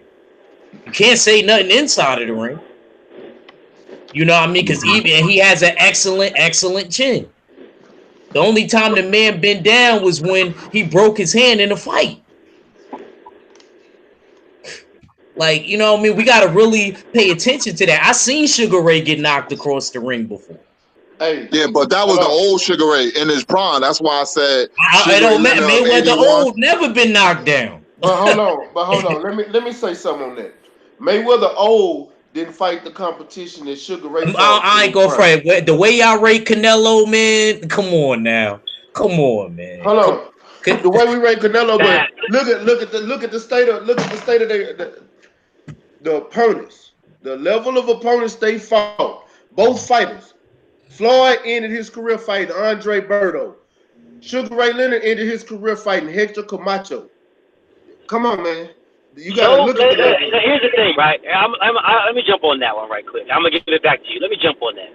This is what we always say: level of competition when we start talking about this type of stuff. That do matters, though. Andre Berto was ranked number 3. He was undefeated, ranked number 3, calling out everybody. Nobody wanted to fight him. Manny Pacquiao didn't want to fight him. Floyd Mayweather didn't want to fight him. Yada yada yada. Until that Victor Ortiz fight, he was undefeated, the WBC number 3 ranked champion. WBC, undefeated champion, calling out everybody. Nobody wanted to fight him. Then all of a sudden, he turns a bum after Victor Ortiz. Before that, he was avoided. Pacquiao avoided him. Floyd avoided him. Fighters were avoiding him. Nobody wanted to fight him. But now all of a sudden he turns to a bum because, listen, he's not a bum. Andre Berto is not a bum. That's one of the things that people use to say Andre Berto's a bum because Floyd fought him, and they can use that as an excuse to shit on Floyd, discredit Floyd. Listen, we talk about styles make fights. Styles. Not the two fighters. Style. I want to say something. I don't know if Act Richard saw this. It comes on every now and then. It's called Fantasy Matchups. There's a New York channel called MSG. It might be on YouTube. It's called MSG, where they do fantasy matchups. Larry Holmes, Mickey Rourke, the actor, Ray Boom Boom Mancini, and a couple of other boxing sports writers. They critique the Leonard and Mayweather matchup, and they said Leonard will beat Mayweather, and everybody gave their opinion. Larry Holmes said Leonard would win. It was unanimous. They said as great as Floyd was, Leonard was better. I mean, I forgot about that, but you can see it on YouTube. I don't know if Ack ever saw it because it's a New York-based channel where they show boxing and the Knicks and the Rangers. Well, this show was about fantasy matchups, and they did do that fantasy matchup. Yeah, I seen that one. I seen that. I seen. I didn't see that fantasy matchup, but I know what you're talking about, Kirk Sugar. I know what you're talking about. My thing is I never really relied on other people's opinions for what my eyes can tell me myself. You know what I'm saying? Now, when it came to other things, then of course, I'm fucking with Kirk Sugar. I'm fucking with the law. You know what I'm saying? You guys are untouchable to me. But for things that my eyes can see, you know what I'm saying? I believe my eyes. I believe my eyes. Now, am I saying it would happen or it wouldn't happen? Well, we will never know. You know what I'm saying? Because those fights would never happen. But from what I seen Floyd Mayweather take away what people are good at. Now, we can talk about, he's only fought this level of competition or that level of competition, but you got to remember, people were saying the same thing about, Leonard. Oh, he ducked this person and ducked that person, blah, blah, blah. They always use that in a fighter's error, in some way to discredit them for some way. But then later on down the line, they say they're an all-time great, or, they're this, or they're that, or yada, yada, yada, whatever the case may be. Well, everybody does that. Even like right now, where they're shitting on Deontay Wilder's resume. And when he retired, and if the boxing gods if there's justice in the boxing gods, and he retires undefeated, 51-0 with 49 or 48 knockouts, whatever the case may be, but he retired. In the next 20, 30 years, they're gonna be looking saying, he was such an all-time great. But right now they shit on him. It's the same thing they do with everybody. You know what I'm saying? So I don't look at that at who they were fighting and who they were fighting this. And that's one thing that I really wanted to talk. Kirk Sugar, I was going to actually hit you up on the low and just want to talk to you and just try to understand this golden era thing. Because they say, it's a golden era, it was a golden era. But it was a golden era because people made it a golden era. People said it was a golden era. And they said, Duran, the Hagler, the Leonard, you know what I'm saying? These guys fight each other. That's what makes it a golden era, or whatever the case may be. Why can't there be a golden era right now with the Spence, the Crawford, the Garcias, the Porters, you know what I'm saying, the Thurmans? Why can't it be a golden era now? That's why. That's a whole other topic, but I'm going to get you what you want to know on. All right, yeah, anytime. Hit me up. I got a fantasy matchup. Which one we'll call it? Debo from Friday or Melvin from Baby Boy? Who wins that fight? Melvin. I got Melvin, dog. We all got Melvin. Melvin, bro. I'm not answering that one. I'm taking Melvin. Melvin will beat the hell out of Debo. Hey, bro. Did you see how Melvin? You didn't see how Melvin did with that straight right hand to Jody, man? It would be a good fight, bro. It would be a good fight, bro. I would pay to watch that fight. Man, I got a fantasy matchup that somebody asked, they wanted to know Kurt. Dude, I lost it. I gotta go back up to it. I can't remember who asked, but they asked me to ask you who wins out of Nigel, a prime Nigel being. Somebody needs to mute their mic.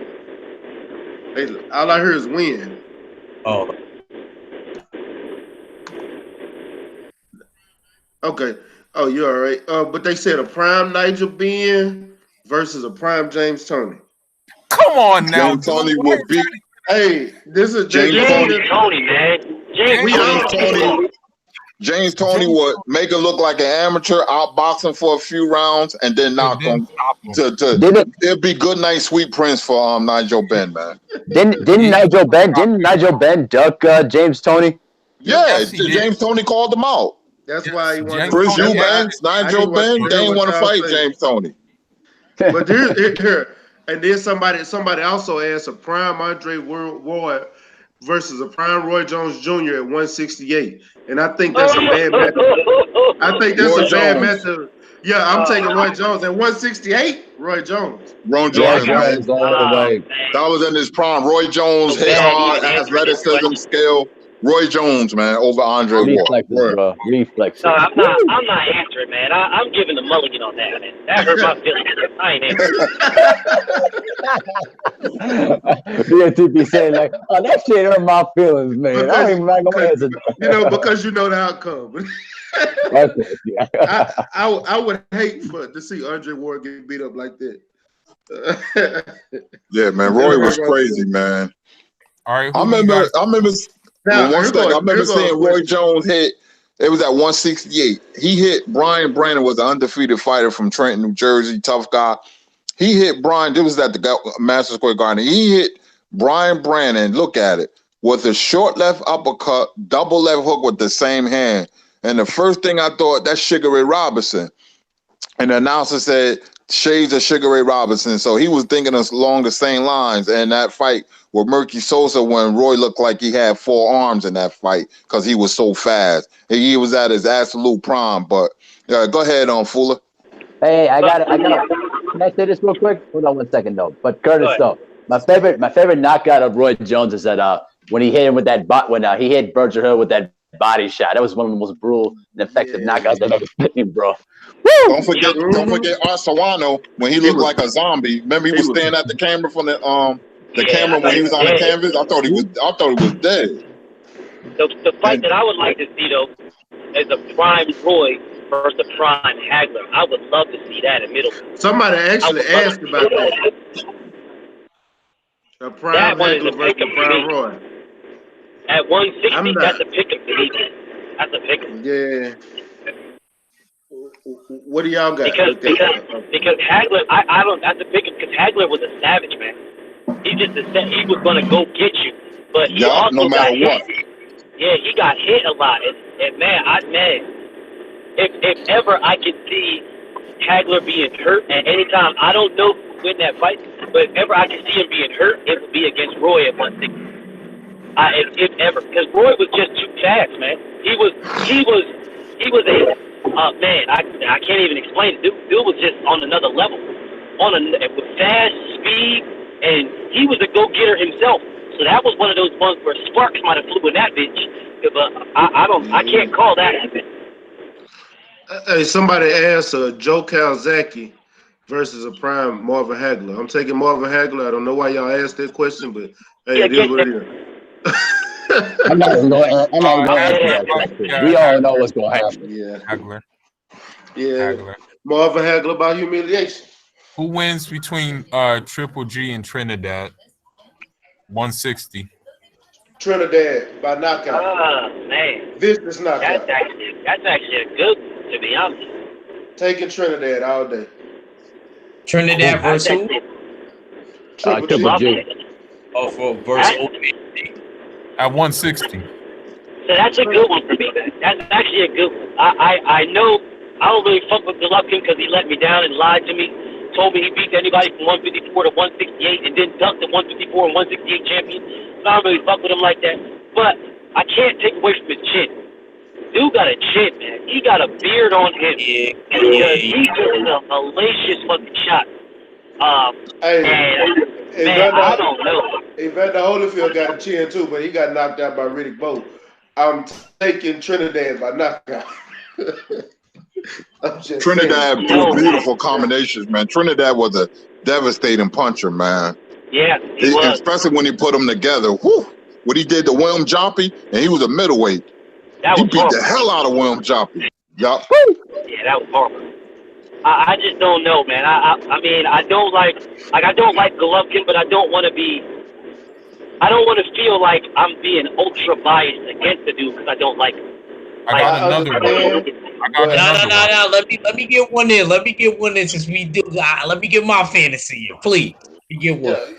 Yeah. Answer that one first. Well, which one? Felix Trinidad and Old Man G. Yeah. Ah, man, son. Oh, man. Old Man G. Oh, man. You know what, man? I just don't. I like Felix Trinidad.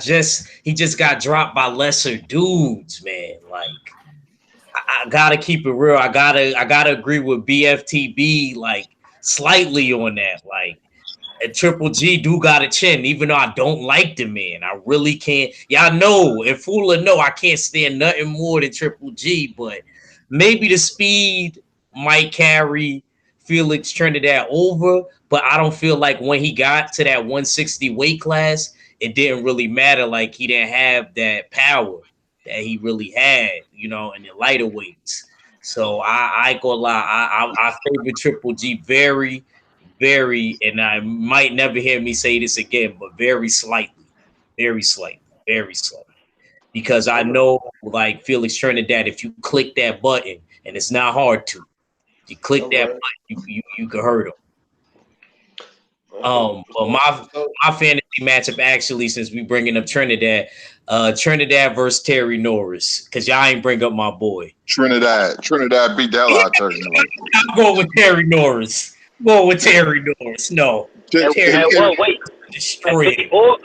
At 54? Yeah. At 54. Oh, I got Norris, man. I think Terry Norris is the best 154 pounder in history.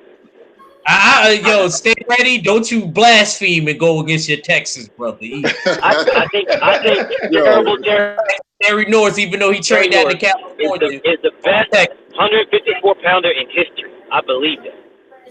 Thank you. Yo, PFTV, man, I don't know. I've been agreeing with a lot of stuff you've been saying today. Man, hey, Terry Norris was easy to hit, man. He got bludgeoned. Yeah, but Trinidad would hit him first because you could talk to Terry Norris. His knees start wobbling. He got knocked out by Simon Brown. He almost got knocked out by Troy Waters, who Trinidad destroyed. You know, Terry Norris got bludgeoned by Julian Jackson. You know what I mean? So Julian Jackson would have knocked out a lot of people. Matter of fact, why ain't nobody bring him up in no fantasy matchups? But I got a fantasy matchup. I like Julian. I got one for Kirk Sugar. But hold on, I gotta say this though. Let me answer that one. And I don't want to go against Terry Norris, but don't say it. Stay ready. Don't say it, man. He blaspheming against his Texas brother. I watched both of them, bro. I watched both of them coming up, and I watched a lot of Trinidad. I was a Trinidad fan too, by the way, but I was a Terry Norris fan. But just me being all complete honest, I gotta go with Trinidad. Just I seen Terry Norris get beat up too many times, bro. And I'm talking about in his prime, like badly beat up. In his prime. And even those who was that he lost to by disqualification, who he was getting beat up by? He was getting beat up, and I can't even think of that dude's name right now. I will later. It's gonna come to me when we ain't talking about boxing. Right. Yeah. Who you talking about? Who, Terry Norris? Yeah, Terry Norris he ended up getting disqualified. Well, it wasn't Louis Santana, was it? Louis Santana. That's what I was thinking. That's who it was. Louis Santana. Man, he lost to him twice for the same thing, disqualification. And I'm just looking at the temperament, and man, y'all gotta admit that going in there with Trinidad's gonna get in his head, and Trinidad is gonna beat him up, bro. He ain't gonna understand what Trinidad's saying. You might but smiling and talking shit in another language, he ain't gotta understand it to get pissed off. I got one. Can I name one real quick? Yeah, sure. Pernell Whitaker versus Wilfred Benitez, two defensive wizards. Who wins? That's a good fight. That's gonna be a boring ass fight. I know, bro. That's why I said it. It's gonna be a boring fight. That's a good point, but I disagree. I disagree with that, man. Sweet Pea beat, man. Yeah, Sweet Pea was not just defense. He was good at defense, but he was not just defense. Sweet Pea was an offensive monster as well. He was just a defensive monster too. He was fucking beating the shit out of people, man. I got Sweet Pea all day. Yeah, that's what I said. I said I'm taking Sweet Pea, but I'm just saying. No. This is what I'm saying from me watching Pernell. I know he's an offensive wizard, but once he up on the cards, he's not gonna fight like that. He's gonna sit there and let the fight go on by his business. He ain't just gonna. That's why I said it's gonna be a boring fight. it would be a boring fight, bro. Kurt, since he brought up a board one, I got one for Big Kurt real quick. What about Willie Pep versus Pernell Whitaker? Pernell Whitaker, Willie Pep was knocked out multiple times, man. You know, against Sandy Saddler, you know, but Pernell will beat him. Here, I got two. I got two real quick. Let me get this one right quick. Let me get this one, then you can have it. You can have it all. I'm gonna let y'all have it all. I've been thinking about this. So I see these are two fighters that fight the similar style. You know what I'm saying? Mike Tyson and Joe Frazier. I actually give Mike. I like Tyson. I like Tyson. I'm going with Joe. I like Tyson. I don't know. I think Tyson uppercut will be the. I think Tyson uppercut will be the difference. I don't see. My thing is, I think Joe Frazier does get hit, but I don't think Mike hit as hard as George Foreman. So I don't think he's gonna get lifted off the ground like George did it. He's not gonna get abused like that. And then Tyson, you gotta remember, Tyson gotta take a punch from Joe Frazier too. That damn right hook of Joe Frazier's that might loosen Tyson's jaw. They both gonna be swinging, and they both gonna take some punches. And I think Joe Frazier hit a little harder than Tyson. I like Tyson. I think Tyson uppercut will be the difference. So I like Tyson by TKO in 5. God damn. Shit. Damn. I'm not giving no rounds. You know, it can go either way. I see that one. I see it. Because Joe gonna come right at Mike, and you don't beat Mike like that. You got to box Mike, and I'm talking about Mike in his prime from 85 to 88. You know, you got to box Mike. Usually, big athletic guys do well against Mike, unless you're a master counterpuncher like Holyfield. And if you come at Mike bobbing and weaving and stuff like that, Mike gonna get you out of there. So I like Mike. Good point. Good point. I can't take nothing away from that point. What? Everybody got quiet then. Hey, I got one in mind though, but hey, let me ask this one because they actually tagged me. He said, "Ask Kurt a prime Michael Nunn versus a modern day middleweight top dogs like Canelo, Charlo, Triple G, or Hurt." Michael Nunn beat them all. Hit too much footwork, too much athleticism. You know, Michael Nunn footwork will drive everybody crazy. These middleweights now couldn't mess with Michael Nunn. And I had it's a whole bunch of people asking Michael Nunn versus Roy Jones. Roy Jones will beat Michael Nunn. Yeah, I was just about to say that. Easy. Yep. Michael, second to none. And here go another one that said Larry Holmes versus both Klitschko's. Oh, Larry Holmes would paint a picture on Klitschko's face with that left jab. And you got to remember, Larry Holmes had a very good, solid right hand, man. It'll hurt you. But I seen Larry Holmes knock out people with jabs. He knocked out Ozzy Ocasio with jabs alone. He ain't throw a right hand or uppercut or hook, nothing, just jabs and knocked them out. Larry Holmes will paint a picture on the Klitschko face with that left jab. I go ahead. I think the better fight would be Larry Holmes against Vitaly, because Vitaly will actually fight him back, and you know he's got more dog in him than Vladimir does. I think Larry Holmes stops Vladimir. I think he stops him bad, real bad. I mean, I'm talking about Mercer style, like when Mercer stopped what's that Tommy Morrison dude?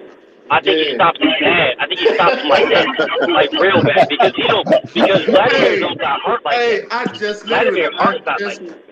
just watched that fight yesterday because I just wanted to rewatch it. That was bad. Mercer did Tommy Morrison so bad, dog. I kept watching. On the real, the ref should have called that fight a long time ago, dog. Dude was dead in the corner, dog. Yeah, that was bad. He was damn near slobbing. But Tommy Moore, that's how I think Hertzman did. Up until the fourth and fifth that's how I think he would have did him, man. I think Holmes would have did Vladimir just like that. I think Vitaly would have been a better fight, but I think he would have lost because Vitaly, he cuts up too easy, man. Because Lennox cut him up bad, and I think Larry Holmes' jab and his quickness and his footwork was just too much for that. It would just be too much for him, man. He would have, like Big Kurt said, man, he would have tore his face up bad. His face would have been fucking pizza. It would have been a slushy. I don't think he would have knocked him out, but I think because Vitaly got hurt like that, but it would have been a slushy. Vladimir would have got stopped. Vladimir Cyrus won. And here go the last one. And then you go ahead and go, because then it's no more that I'm going to ask out of the chat, because they had some. I see some. Oh my God! But this one right here was kind of interesting. I kind of know where y'all going to go, but they said Roger Mayweather. Oh damn! I see another one. Oh well, forget that Roger Mayweather, Mikey Garcia one. He said Joe Frazier versus David Tua. Now that's a good matchup. Joe Frazier. That's a good matchup. I'm going with Joe Frazier. Joe Frazier. Man, I'm gonna go with Tua, dog. Tua was a beast, dog. Not just that, man. That dude, yo, he fought Ike Ibucha, man. Yeah, man. Y'all guys realize who that dude Ike is, man? That dude was a killer, man. Like a legit killer. With ridiculous punching power, man. Bro. I mean, motherfuckers is mad at me. I remember me and my brother Blue Blood was going at it over my thing. I think Tua would have beat Mike Tyson. I remember Blue was like, hell no. But shit,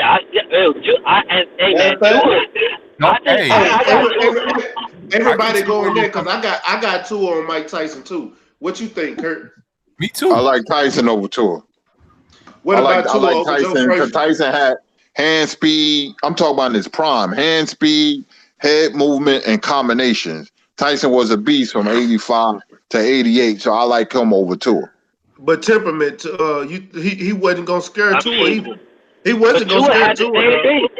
Tua was fast as hell too. He was fast as hell. And he had a I know, but Tyson wasn't the same when Kevin Rooney left. I'm talking Kevin Rooney in his absolute prime and on David Tua's prime. Tyson from 85 to 88. I really like Tyson 87. You know, when he said Tyrell Biggs was making woman noises like a woman. You know, that's Tyson. Oh man, he was like a well-oiled machine, man. Head movement, combinations. You know, he had the numbers combinations with Kevin Rooney. They had a great chemistry, but Tyson wasn't the same after the Spinks fight. Let me tell you this, though. I actually seen there's a fight between Mike Tyson and Tyrell Biggs. I mean, Mike Tyson wanted to kill Tyrell Biggs, man. And I read the storyline in his biography, too, that I think Tyrell Biggs was talking some shit to Mike Tyson before the Olympics, I think, because Tyson was an alternate on the squad. Is that right, Curtis? Yeah, that's right, man. You know, Lou Duva was getting Tyrell Biggs killed, man, because he was talking a lot against Tyson, man, and it was a slow, methodical beatdown. Tyrell Biggs, Razor Ruddock, and a couple of other people was urinating blood a couple of months after the fight when they fought Tyson. He made people urinate blood. Yeah, but you got to him and Razor Ruddock was a slugfest, man. They both was hurt after that fight, both of them. That was I think that took something out of Tyson too. I think after that fight, Tyson wasn't the same. You mind if I cook for some? Yeah, go ahead. I'm not. Go ahead. The floor is yours. Okay, so I've been watching some fights with Aaron Pryor back in the day, and the thing, and I always think of matchups between other people against Aaron Pryor. One of the first ones I always thought about was I know, and I always remember what BFTB always say, styles make fights. What would it be a good matchup between Aaron Pryor versus a Terry Norris in their primes? It depends on I don't think Aaron Pryor ever fought at 154 though. No, he fought at 140. That's what I'm saying. 140 to 137, right? Is that right? Yeah, I don't know. I think the best Terry Norris, like I said, I think he was the best 154-pound fighter ever. I believe that. So, okay. I mean, he would have to drop weight. That's one of my favorite. And they would have to meet somewhere in the middle. And I'm gonna go with the Hawk, man. I think Aaron Pryor would have beat him if he had to drop weight, just because That dude was a savage, man. That dude was Pryor was an absolute savage. Like he tried to hurt you. He tried to hurt you bad. Like so, I will go with him just because of the weight difference. He would be going up a little bit, and then Terry would be going down a little bit. So if they fought at 154, I'm going with Terry Norris. How about you, Curtis? How about this one? How about this one? How about Aaron Pryor versus Pernell Whitaker? Pernell Whitaker, Aaron Pryor was a great fighter, but he was reckless. You know, you're not going to beat a boxer like Pernell Whitaker, who was a master boxer, fighting like that. You know, he was getting knocked down multiple times, you know, because that was just who he was. He lived life how he boxed, you know, fast and furious. You know, he had one gear.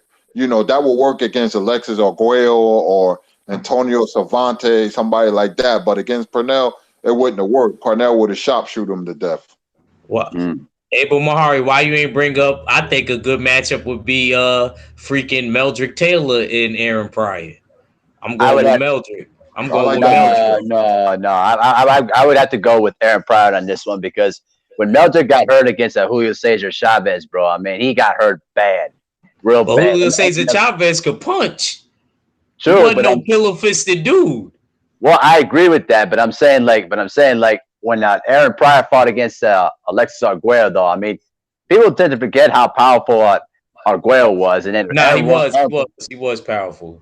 He was, and I mean, Aaron Pryor took some mean shots in that first fight and still walked him down and to knock him out in the 14th round, and then in the second time, you know, Aaron Pryor knew he was a beat man, and he knocked him out in 13? Was it in 13 rounds? Was it 10? 13, something like that, 13, 14, I think somewhere around 13, 14 round. 13. Hey, Prince, not Prince, I'm sorry. I said your dude. Liquid BJJ asked 2 questions. He said a prime Larry Holmes and Lennox Lewis and a Prince Nassim versus Tank. Prince Nassim will get beat up by Tank. Could we talk about Tank after?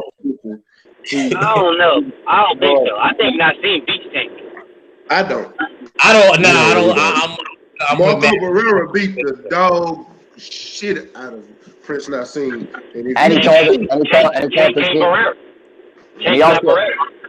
And Barrera called Prince Nassim his daddy in the corner. Remember in the last round when he pushed him in the corner saying, I'm your daddy. The funniest was he said Jim Lampley said. He said, what he said? He said, Prince Nassim said if he loses, is written by Allah. Well, I guess Allah knows how to spell Barrera. Hey, man, stop fake fights, man. You're right. Fake fights. I don't care about none of that.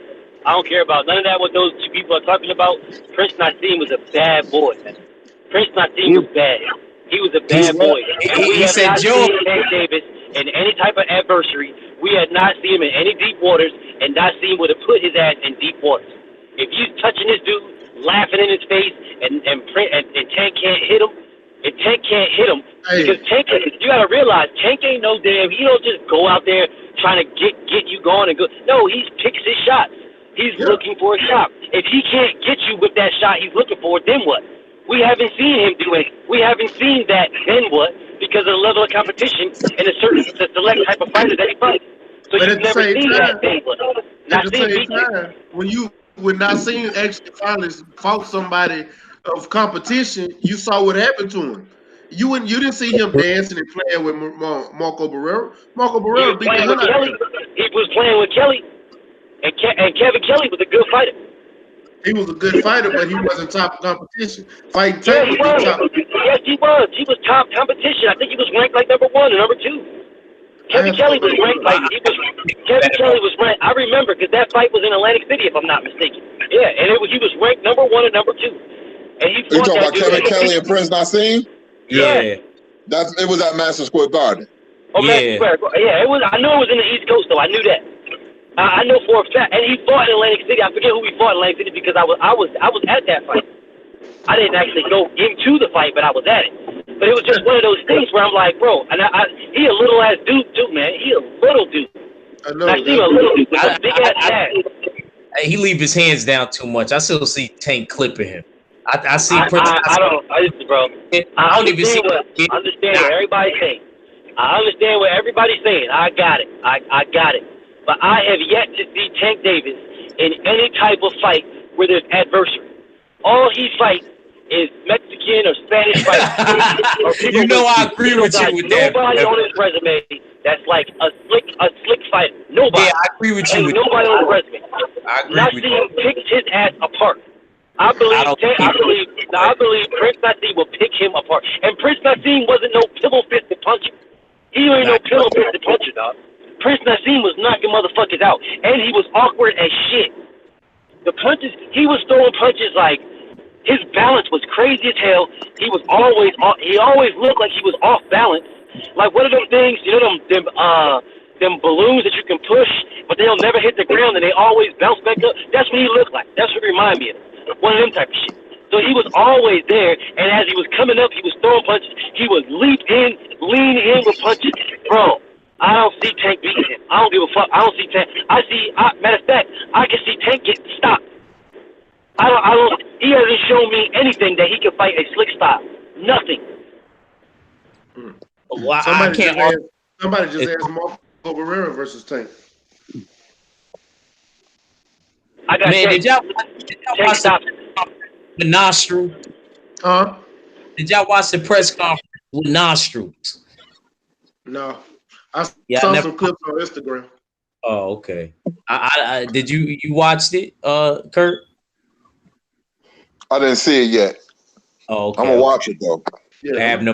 This Tank look big, man. Hey, Kurt Sugar, though, what you think about that Tank versus Nassim? You know what, man? I know Nassim. I don't really know Tank, so it's hard for me to see that fight in my head. That's why I try to do these fights, man. I can envision. It's weird. I can just envision like don't fight. I can see him in the ring. It's weird. Like I'm in the boxing stupid, but it's hard for me because I haven't seen Tank fight anybody yet. So I can't judge Tank until he have a signature fight like a Lomachenko or even a Burchett or whoever, man. You know, so the jury's still out on Tank. I know he hit hard, but even a slick fighter, I hate to bring race into it, but I usually judge fighters off when they fight slick black fighters. Like I can judge Duran because he fought all of them, but I got to see Tank fight somebody like that. So I actually think an actual better fantasy fight will be Lomachenko versus Nassim. I think that will be a good fight. You say Lomachenko versus Prince Nassim. I think that will be a good fight. I think that would be a great fight, but I still think Lomachenko would beat him. I mean, now I can agree with that. I think Lomachenko might beat him because I think Loma's stylistically better when it comes to like just the overall boxing, but I don't think it will be I don't think he would knock Prince out. He'll probably beat him on point. But the thing about Marco Barrera beating Nassim, he walked Nassim down that entire fight. Like he walked. I'm gonna take a look at that fight again. That was a good. I enjoyed that fight, man. Man, y'all got me watching old fights, man. I'm watching the whole bar of fights later. Yeah, I am too. I ain't gonna lie to you, I am too, because this is what it's about. Merchant said, and then George Foreman had to sun him. He said, George, you talk about a guy that knocked out his first 25 opponents before he went the distance. George Foreman came back and said, I had 30. Sunday. There's somebody, stay ready. Somebody in the chat said Lennox losing who? Larry Holmes? Larry Holmes. I thought they asked that already. No, Larry Holmes beat Lennox Lewis, man. Yeah, we didn't ask Larry. that. No, go ahead. Man, Larry Holmes was great, man. You know what I'm saying? I'm telling you, man, the only person that would have gave Ali comp in his prime was Holmes because they had technical abilities, both of them, but Ali was just better. But Holmes would have been a nightmare for anybody, man. He was that great. I got a lot of respect for Larry Holmes, man. A lot of respect. Hey, Stormy B-Man asked, this is a good one, because this is a fight I actually wanted to see when I was younger, but never got to see. Razor Ruddock versus Holyfield. I wanted to see that fight. I think Holyfield win, but I just wanted to see that fight. I agree, but politics got in the way of that as well. Yeah. I got one for the panel, guys. How about a prime Riddick, bro? The one when he beat Evander Holyfield for the title in '92 versus George Foreman in his prime. George Foreman. I don't know. That's a good fight. I'm not picking George. Nah, that's a good fight. You know what? I'm gonna have to go Riddick Bowe, man. I'm gonna have to go Riddick Bowe. Y'all know why? Y'all know why I'm going George Foreman. I'm not. I don't got no beef with George, man. I think he's a good fighter, man. I think he's an all-time great. It's a fight, though. I just got beat. It's a Texas thing. Plus, I know George personally, and you know what? I'm gonna actually talk to Georgetta. I'm gonna hit her up, and I'm gonna try to get George. I'm gonna try to get an interview with George, man. Oh, that'd be great, bro. We would love to see. See that. That Would be dope. Yeah. That would be dope. Yeah, I'm gonna try to get an interview with George. I would love that, man. You should try to get him on the panel. You know what? I would do that if I can get George, but I'll probably be in person with him though. Yeah, that would be amazing, man. Because I would love that. I would love to ask the champ some questions. Oh yeah, absolutely. I still can't believe that Michael Moore still got knocked out by George Foreman by that slow right hand. I still can't believe that shit. Okay, I got two fantasy matchups. This is for all my gamers out there. TJ Combo versus Balrog and Steve from Tekken versus Dudley. Balrog. And Steve from Tekken versus Dudley from Street Fighter. Balrog actually did his special moves. You see how he spin with that? That's a big right cross. Who was the first? Who was Balrog facing? Balrog facing TJ Combo from Killer Instinct, if you remember that game. Oh, well, hold on. No, I know Balrog special, but no, I'm taking TJ because that was my favorite player on Killer Instinct. And that was mine too. He actually was mine too. Hold on, but his ultra combo, that 100-hit combo, if he catch Balrog, it's over. Yeah, it's a wrap. It's TJ hooking up. Yeah. What about Dudley from Street Fighter and Steve from Tekken? Who you got? I don't even remember Dudley. I know Steve. Dudley was a boxer. He had kind of like the what was his haircut like? It's like I want to say he had like a little rug on top of his head, but he was a boxer. He had like a suit on type of thing, like suspenders and stuff. No. Hey, okay. I actually got a fun question for you guys. I used to watch the wrestling back in the day, but these two actually never fought before. Shawn Michaels versus The Rock. Who will you take? The Rock. And I like Shawn Michaels. I don't know. They both in my top though. That's hard, yo. Rock. Look how big The Rock is at The Rock. Yeah, The Rock is. But I don't see. But the Sweet Chin music, you could literally do it from anywhere, bro. I done did the Sweet Chin music off my mom's living room sofa chair to my little brother. My little brother caught me with it while I'm coming down in the air. Like the Sweet Chin music is just like a classic move. But I hear you though. I hear you. Hey, Richard, have you ever seen the Sweet Chin music he did to Shelton Benjamin back in 2005, where Shelton Benjamin was literally like jumps off the ropes, jumps in midair, and he just popped him in the face. Yeah. Hey, I got one. Let's do just from the chat, and we just gonna do a Spitfire real quick. And it's some good questions in here. That's why I want to do a Spitfire. So I want everybody else is Dmitry Pirog versus the injury-free Sergio Martinez. The odd fella asked that. Sergio Martinez all the way, bro. Sergio all the way. Especially the way he did to Kelly Padlick, bro. Straight up surgery, bro. What'd you say, BFTB? Oh, I got Sergio, man. Sergio. Hey, Moraga versus Tank. Mayorga versus Tank, I mean. Mayorga. Versus who? Tank? Tank. No, I'd stop with Tank. Sorry. I can't. All right. Hey, Hey, you already Mayoga always came to fight, bro. But you know, he always getting his ass beat in the end. So you know. Tank will fight him though. He ain't fight nobody else. He ain't fight nobody black, but he'll fight him. You know what? Yeah, okay, you know what? You know what? Actually, I actually got a fantasy matchup in mind. I actually thought of something. How about Tank Davis? Hey, let me finish the Spitfire, and you bring it up. Okay. All right, Frank Bruno, AJ. AJ. Frank Bruno. I'm gonna go with Hold I up. got Bruno, man.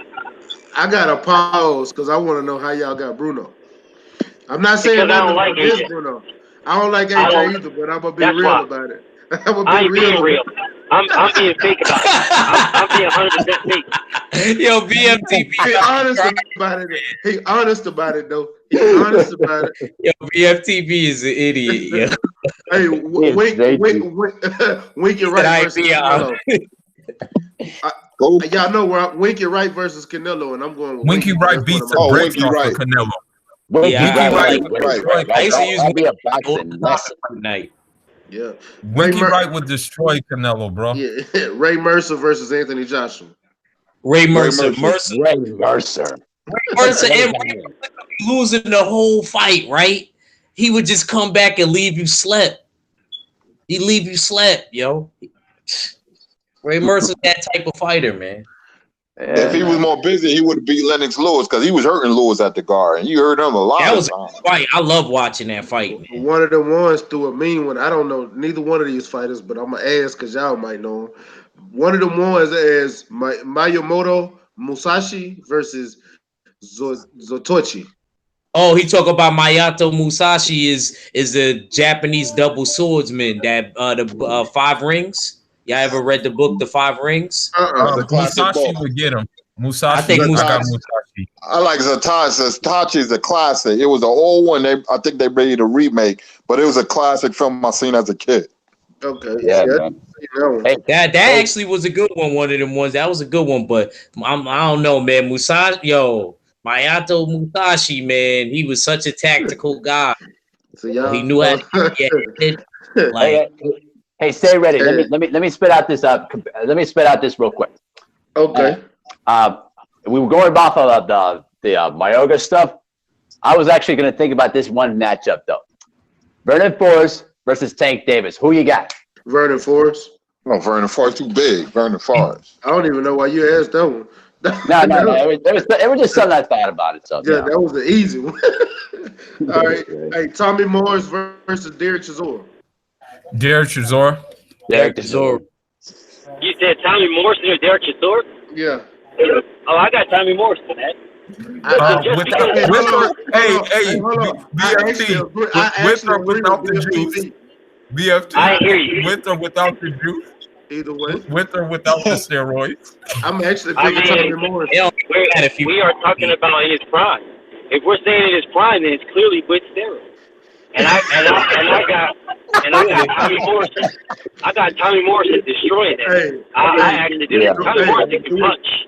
The way Tommy Morrison knocked out Razor Ruddock, you gotta admit he'll fuck Chisora ass up because Chisora is Tommy Morrison. He will beat the fuck out of Chisora, man. He stops Chisora. You're actually right. You're actually right. I'm just being honest. Yeah, no, that's real. That's real.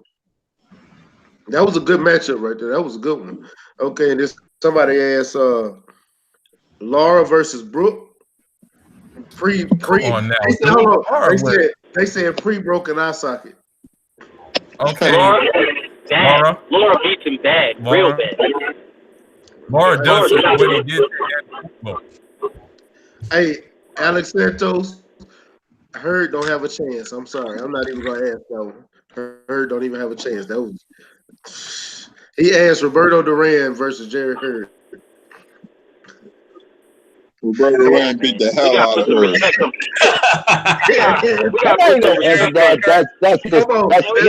You know what it is.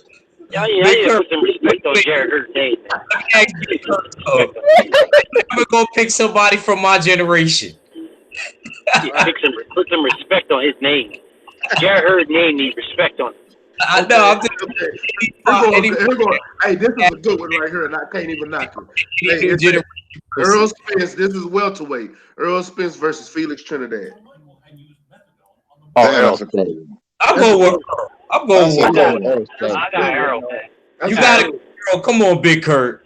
Come on, Big Kurt. Hey, man, hold up, man. Hold up. Hold up, damn it. That's a good one, man, for real. That was I'm a not good so one. convinced, man. That Because wouldn't be you easy, got to though. box Trinidad. You can't come at Trinidad like that. But Earl gonna hit him too. But I don't know. But that's a good one, man. Whoever asked that, that's the best one of the night. That is Because I'm stomped right now. That is a good one, though. But I think the body attack of Earl Spence would probably derail Trinidad because it will open up that. Yeah, but you're gonna have to get in close though. You're gonna have to get in close though. Earl could take I don't a punch. know, man. Ooh, that's Earl could take a licking now. Earl can take a punch, I think. But again, Trinidad at 147 had knockout power. So I can see your point. That was Mr. King Palmer that asked him. Hold on a second, bro. Hold on a second. We got let's be real with ourselves.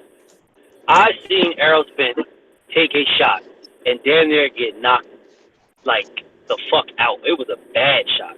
You talk about by the African bad. Emmanuel Larty.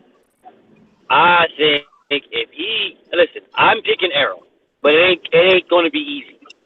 It ain't going to be easy. You know what I'm saying? And the only reason why I'm picking Errol is because of his consistent body attack. That is like it's one of the underlooked punches. The body attack, people really don't. They prefer the sexy punch, which is a knock somebody out with the head. But the body punch is like an underappreciated punch, and that's why I'm picking Spence, because I think he will eventually get there. But the getting there is going to be a hell of a fucking man. Yeah. It is going to be a devastating time getting there. Matter of fact, let's look at the tail of the tape. I got to look at this. I got to see who's taller. Let me see. How tall is Felix Trinidad? That's what Tito's taller. They're about 5'11". Yeah, Tito's taller. He's not that much taller. Earl's about 5'9.5", 5'10". Tito's taller, and Tito got better reach. Tito got longer reach. Oh, 5'9.5". I'm sorry. Earl Spence got a 72-inch reach. So let's see. Tito got better reach. Tito's like 76, something like that. He got better reach. Still got longer reach. I don't know, man. Trinidad as a welterweight, he was a good puncher at middleweight. He was a really good puncher at junior middleweight, but he was a devastating puncher at welterweight. Hey, no, BFTB. Earl Spence is 5'9.5" with a 72-inch reach. Felix Trinidad is 5'11" with a 72-inch reach. So they both right there. They right there. That's a good size match. Yeah, that's I am not. Listen, bro. I hear what y'all saying, and I understand the sexy pick. I understand that. No, I haven't picked nobody. Well, that's good. That's good because Tito can knock Spence out. Yeah. Straight up, I don't give a fuck what anybody say. Tito can. I'm not saying he will, but Tito can knock his ass out.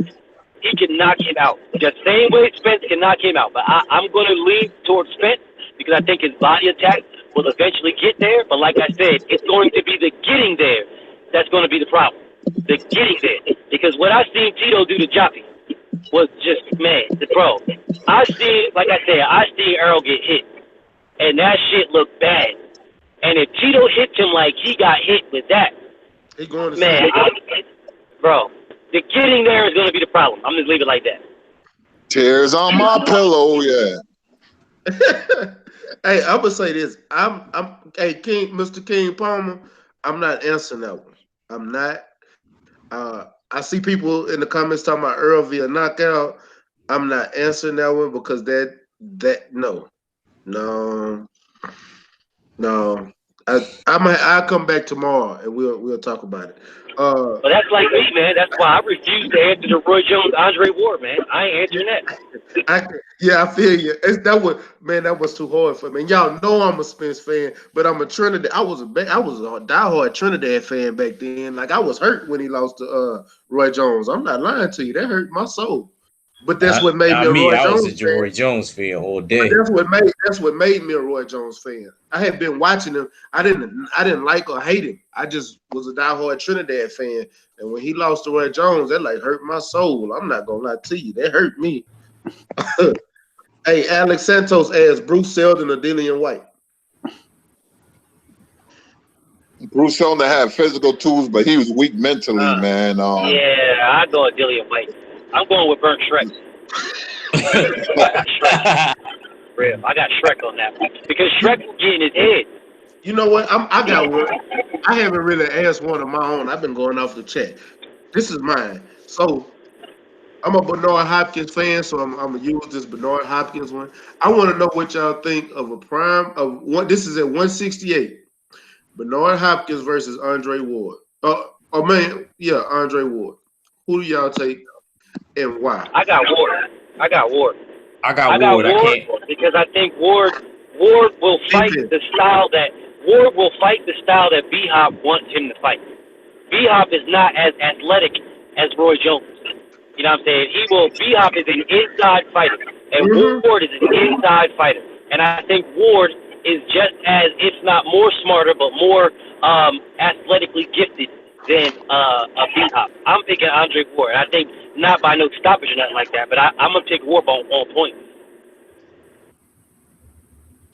Man, and see, I agree with you, but I know Andre Ward is a great defensive fighter, and he's an inside fighter. But the thing with Bernard is if Bernard got power too, and if Bernard can land some punches on Ward, I don't know if Ward can take those punches on those punches that Bernard gonna give him. And you know Bernard gonna use those bullet tactics. He gonna hit you with some elbows too. And he took Daniel Boone shit, and I think Boone hits way harder than motherfucking he hits way harder than B-Hop, and Boone dropped him. I agree. And he got up and took that. Yeah, he dropped Kovalev while Kovalev was still the crusher, and knocked out Adonis Stevenson. He was the first person to give Adonis Stevenson the loss by knockout. Even though Adonis Stevenson came back and knocked him out, and so did Kovalev. But everybody touched the earth when it came to Darnell Boone. So good point, BFTB. Good point. What you think, Kurt? You should to let your boy off, fella. He said. That's a tough fight. That's a good. But Bernard, people forget how good Bernard was when he wasn't getting no press, man. At 160, but this fight is at 168 though. You know, he went up to light heavyweight and beat Antonio Tarver, but Bernard was one of the most trickiest, savviest fighters I ever seen in my life. And if he had Bowie Fischer in his corner, he beats Andre Ward. Bowie Fischer taught Nassim Richardson, you know, all the tricks in the book before he passed away. I'm going to say Bernard by majority decision. And see, the reason I went with, I'm going to tell you, I'm a Bernard fan, so I'm not going to lie to you, say he wasn't a dirty fighter. Bernard did a lot of dirty things in the ring, and he going to do whatever it takes to win that fight. And I think that's how he beat Andre Ward. And Andre Ward, I think that he would actually, he would irritate Andre Ward. I do. I honestly do. And I think he wins that fight by decision. It's not going to be a knockout. Nah, that's a tough fight because they both well-schooled. Great trainers. Bowie Fischer, one of my favorite trainers, man. You could listen to him when he was in the corner. When Bernard fought Trinidad, he told Bernard, listen, you can't lose the fight if you keep using your jab. Very simple. And that's what Bernard did, man. Bowie Fischer, one of the most underrated trainers in boxing history. I like Bernard by majority decision in a I think Virgil Hunt is a very underrated trainer as well.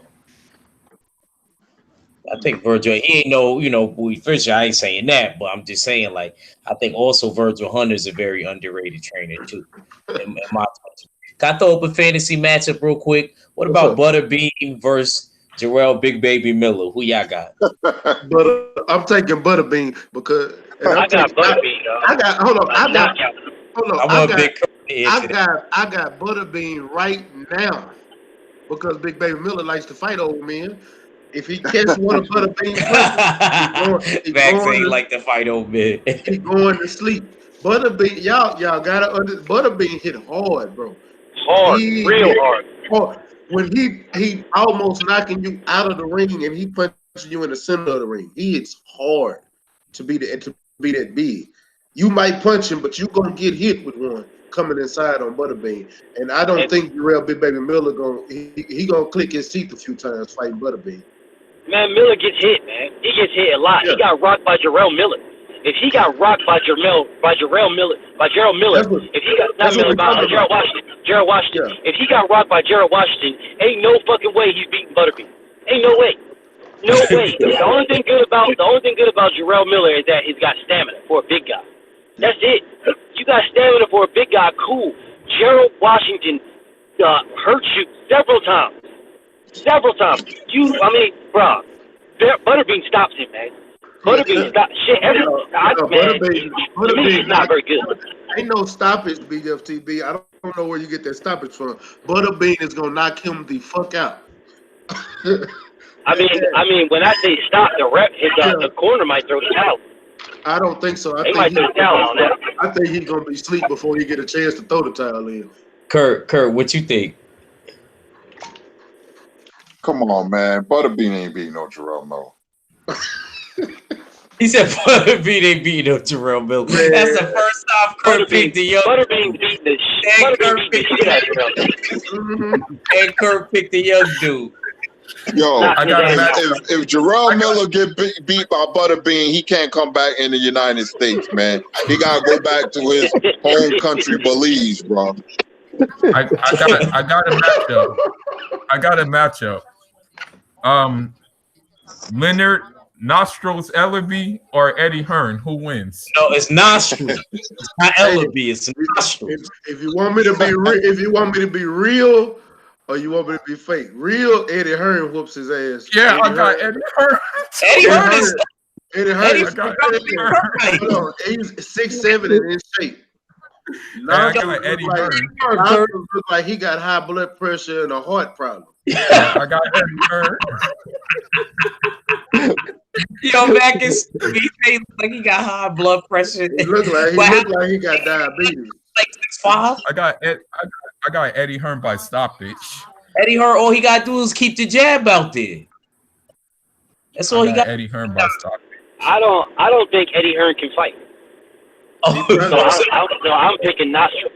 I don't think Eddie Hearn can fight.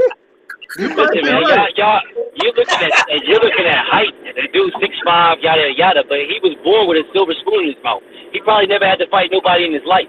Leonard Ellaby wasn't born that way. I got Ellaby. Okay, here's a better matchup then. He said Al Heyman versus Eddie Hearn. I never seen Al Heyman actual. I seen pictures. I never seen no video. Here go. Hey, David Thomas asked Lomachenko versus Floyd at 135. Come on now, dude. Why are we asking? Come on, man. Why are you asking that question? Why you ask that question? That's Mayweather would have beat his ass with a broken hand. That's the first thing I seen. That's the first question I seen. Okay, here it was. Lucas Brown. No, I'm not asking that one either. Bob Foster versus Archie Moore. Woo! Who asked that? Ageless Archie Moore. Ageless Archie Moore. My man's left. Mark boxing focus asked that one. I got Bob Foster, man. I'm going for Foster. I'm thinking Archie Moore was too small, man. Archie Moore was too small. He was a savage, but he was too small, man. He was like a light heavyweight, dude. Oh man, that's a good fight. That's a good one, though. They're gonna be knocking each other down. Then Bob Foster knocks out Archie Moore. Fact. That's a good fight. It's too big. Bob Foster was a brutal, not devastating. Bob Foster was a brutal knockout artist, man. You look what he did to Dick Tiger to take the title, man. Bob Foster was one of the hardest hitting light heavyweights to ever walk the planet. Yeah, I got to agree with Tom on that. That was a good matchup. Let me see. I'm gonna ask this. I'm gonna ask the fucking Charlie Burley versus Sugar Ray Robinson. Damn, that's a good matchup. Sugar Ray Robinson. It wouldn't be easy, but he'll beat Charlie Burley. Uptown. Charlie Burley. It's hard for me. I'm gonna be honest with y'all. anytime I see somebody ask a fight versus Sugar Ray Robinson, it's hard for me to pick against Sugar Ray Robinson because I know and I've watched some of his fights and seen his capabilities. It's hard for me to pick against him.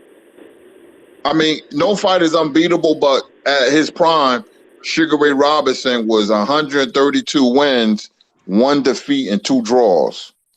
Remember, he was undefeated as an amateur with no headgear, 85-0 with 69 knockouts, 40 in the first round. And he beat Willie Pep and then as an amateur, and he beat Henry Armstrong as a professional. He was that great, man. He also He was beat that Kid great. Gavin.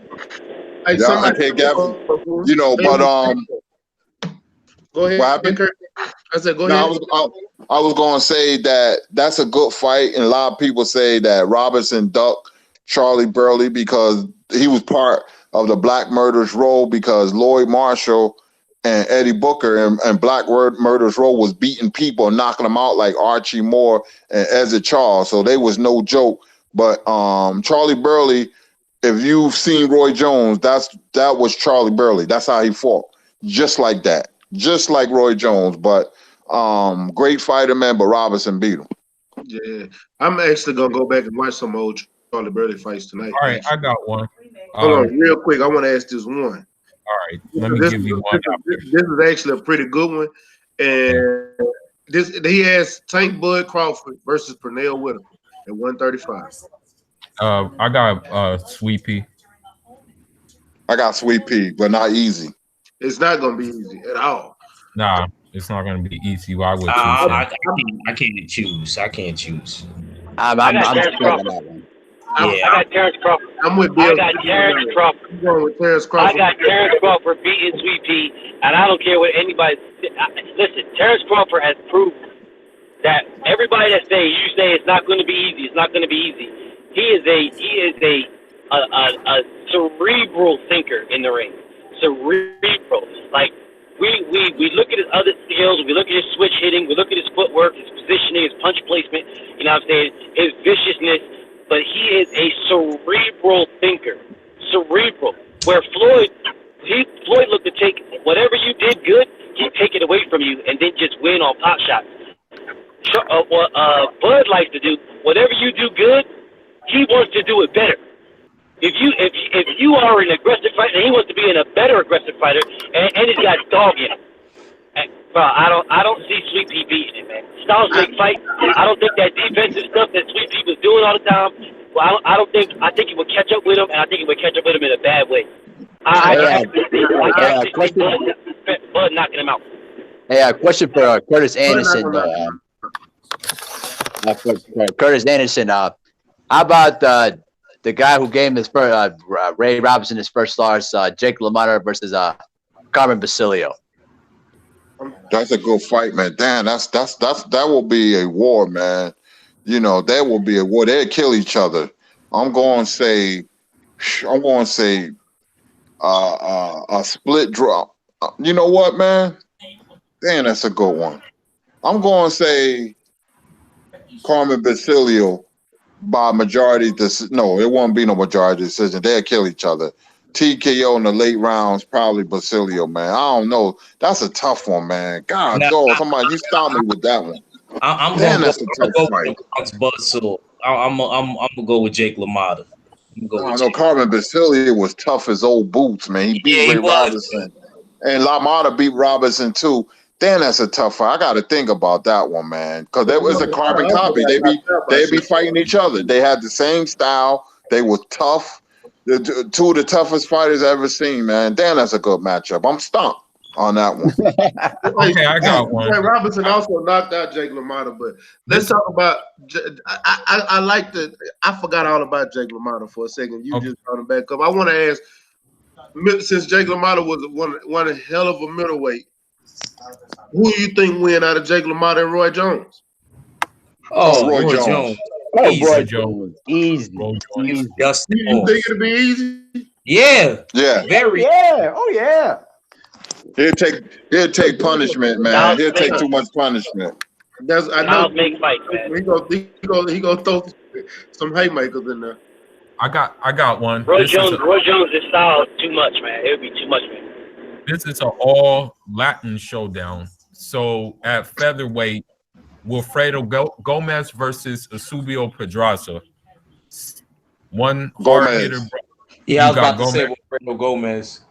You got Gomez. Gomez was a dog, man. Gomez was a brutal fighter, man. But Eusebio Pedrosa was dirty. He beat a friend of mine, Rocky Lockridge.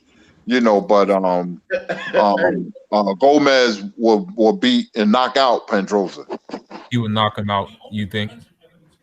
Yes, Oh, okay. 90% sure. Okay.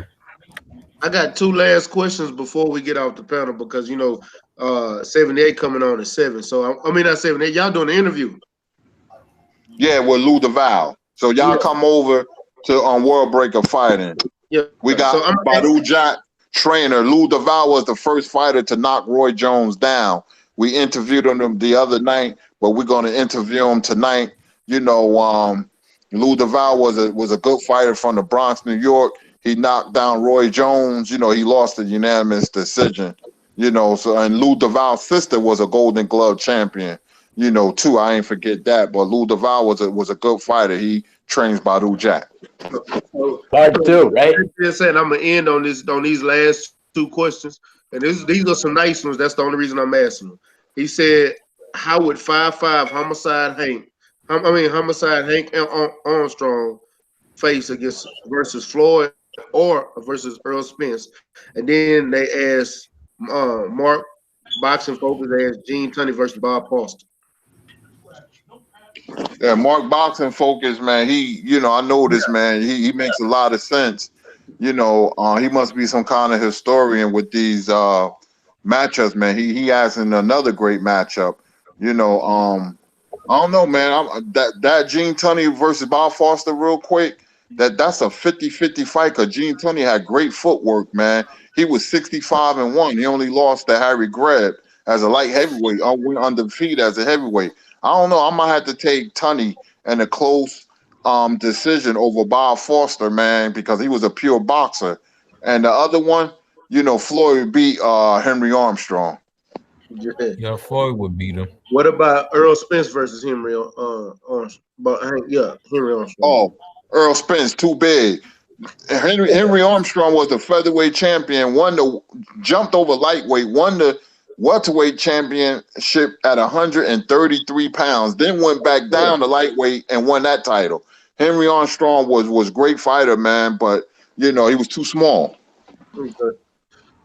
And that was some good. Hey, Mark Boxing Focus, your email.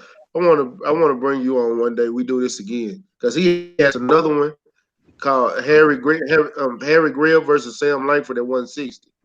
He's giving out the best points right now. Hey, Mark, man, invite this dude on the panel, man. Yeah, Mark Boxing Focus, leave your email, please. I would like to talk to you. But damn, that's Harry Gray was the damn Harry Gray, but who now? He said Harry Gray versus Sam Langford at 160. That's a tough fight. I would have to go Sam Langford because Sam Langford had over 100 knockouts, man. So I would pick Sam Langford in a tough fight, late round knockout over the great Harry Gray. Sam Langford and Bobo Austin. Who? Bobo Austin. And versus who? Versus Sam Langford. You remember him from Hawaii, the one that beat Randy Turpin for the vacant title. Yeah, I know Bobo Austin, tough dude, man. I might have to go with Sam Langford. All right. Yeah, man. Hey, I'm gonna go ahead and get some last words in here because I want to give Kurt some time so they can get ready for that interview. So go ahead. Hey, what's your last words, man?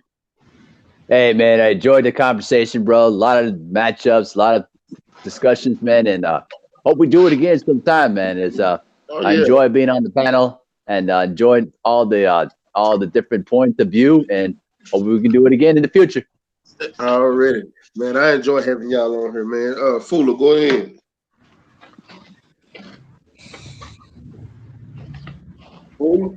My bad. Yeah. Thanks for having me on. These are good matchups. I was entertained, and it was good to learn. And Yeah, man. Always good to do this, man. Always enjoy doing this. Thank you for having me on. People in the chat, please support the Stay Ready Boxing channel too. Yeah, yeah, salute, man. Yeah. But DLTB, my brother. Go ahead, Hey man, salute. You already know what it is, man. You know what the deal is. They know where the graveyard's at. Look, man, I usually don't do live tomorrow, but I got one tomorrow because I'm doing a discussion strictly on Errol Spence and Terrence Crawford. So I got some Texas boys that, you know what I'm saying, I'm about to debate with on a who's ducking who thing. So, you know what I'm saying, you already know where the graveyard's at. Come holler at me what tomorrow, time you man. going live? I might tell you to send me a link. For sure. All You right, know what it is. I'm out. all right. 78 just went live too. Hey, go ahead, bro. Dag, I wish I could have had snuck one more in. I wanted Michael B. Jordan or Roy Jones, Kurt. I'm joking. I'm joking. Shout out to my man Mac for putting me on the panel. Shout out to Big Kurt. Shout out to Abel Mahari. Shout out to Fuller. Rough House. You know what I mean? Can't wait to do it again sometime. I ain't going to say it too much longer because I know that 78 is on. Yeah, 78 on, and then they're going on at 7:30. You know, go ahead, Kurt. Oh man, this was fire, man. Before I said, talk about the live stream, man. I want everybody to know that, blood boxing, scrapbook. You know, I mentioned it before. I'm just promoting it, and myself. You know, we collaborating. We call ourselves the Ringside Historians. We're gonna have a show. Late January will be our first show where we talk about nothing but the golden era, you know, the 90s, 80s, 70s, and even further back, you know, so look out for that, you know, late January. Stay ready, man. Thanks for inviting me, brother, man. The panel was fire, the chat. Thank you for your matchup. Mark Boxing Focus, leave your email. He Hey, did. listen, man. Oh, he did good, man. I got to talk to him, but it's been great. Come over to World Breaker Fighting. We're interviewing Lou DeValier. So, you know, stay ready at, you know, everybody. Fuller, BFTB, everybody. Who else? I'm missing somebody. The good dude with the Chicago Bulls logo. Abel Mahar. Oh, yeah, Mahari.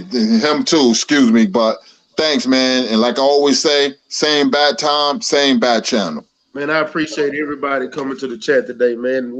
The main thing about this is just having great boxing conversation. And for if we mention boxers that you never heard of, it makes you want to go back and watch those fights, especially if you love the sport like we do. You know, like I said, I'm going to watch some Charles Burley fights tonight. You know, I'm gonna go. You might go watch some Sugar Ray Robinson fights too. I just like boxing, and it's something to keep me entertained. I don't watch a lot of TV. I read books and things like that, but man, I love this sport. It keeps me entertained as always, and I appreciate everybody on the panel. If y'all haven't subscribed to these guys, man, go subscribe to Abel Mahar, Full of Sports, BFTB, Roughhouse Boxing, CB Sports, Act Reacher. Give my boy Act over 100 subscribers, man. He was at 75 yesterday, but get him over 100 subscribers this week. Go follow World Breaker and Kurt Sugar on World Breaker Fighting, man. Y'all make sure y'all go follow these guys. And if you haven't already, smash the like button in this hole. Smash the like button. It helps with the visibility of the show. I appreciate everybody for coming in. Make sure y'all go over to 78 then, and then when y'all get a chance, go over to World Breaker Fighting to catch this Lou Duval interview. It's going to be something special to watch and something special to be a part of. Ask your questions in the chat, man. Participate. They enjoy it. And I appreciate everything and everybody that come to this channel. If you haven't already, hit the subscribe button. Hit the bell icon so you can be a part of the notification game. Salute to the almighty LDBC, the Lions Den boxing community. New media and black media row because we working. And y'all know what it is. It's Mac with Stay Ready Boxing TV. You ain't got to get ready if you stay ready. One. Peace. Peace.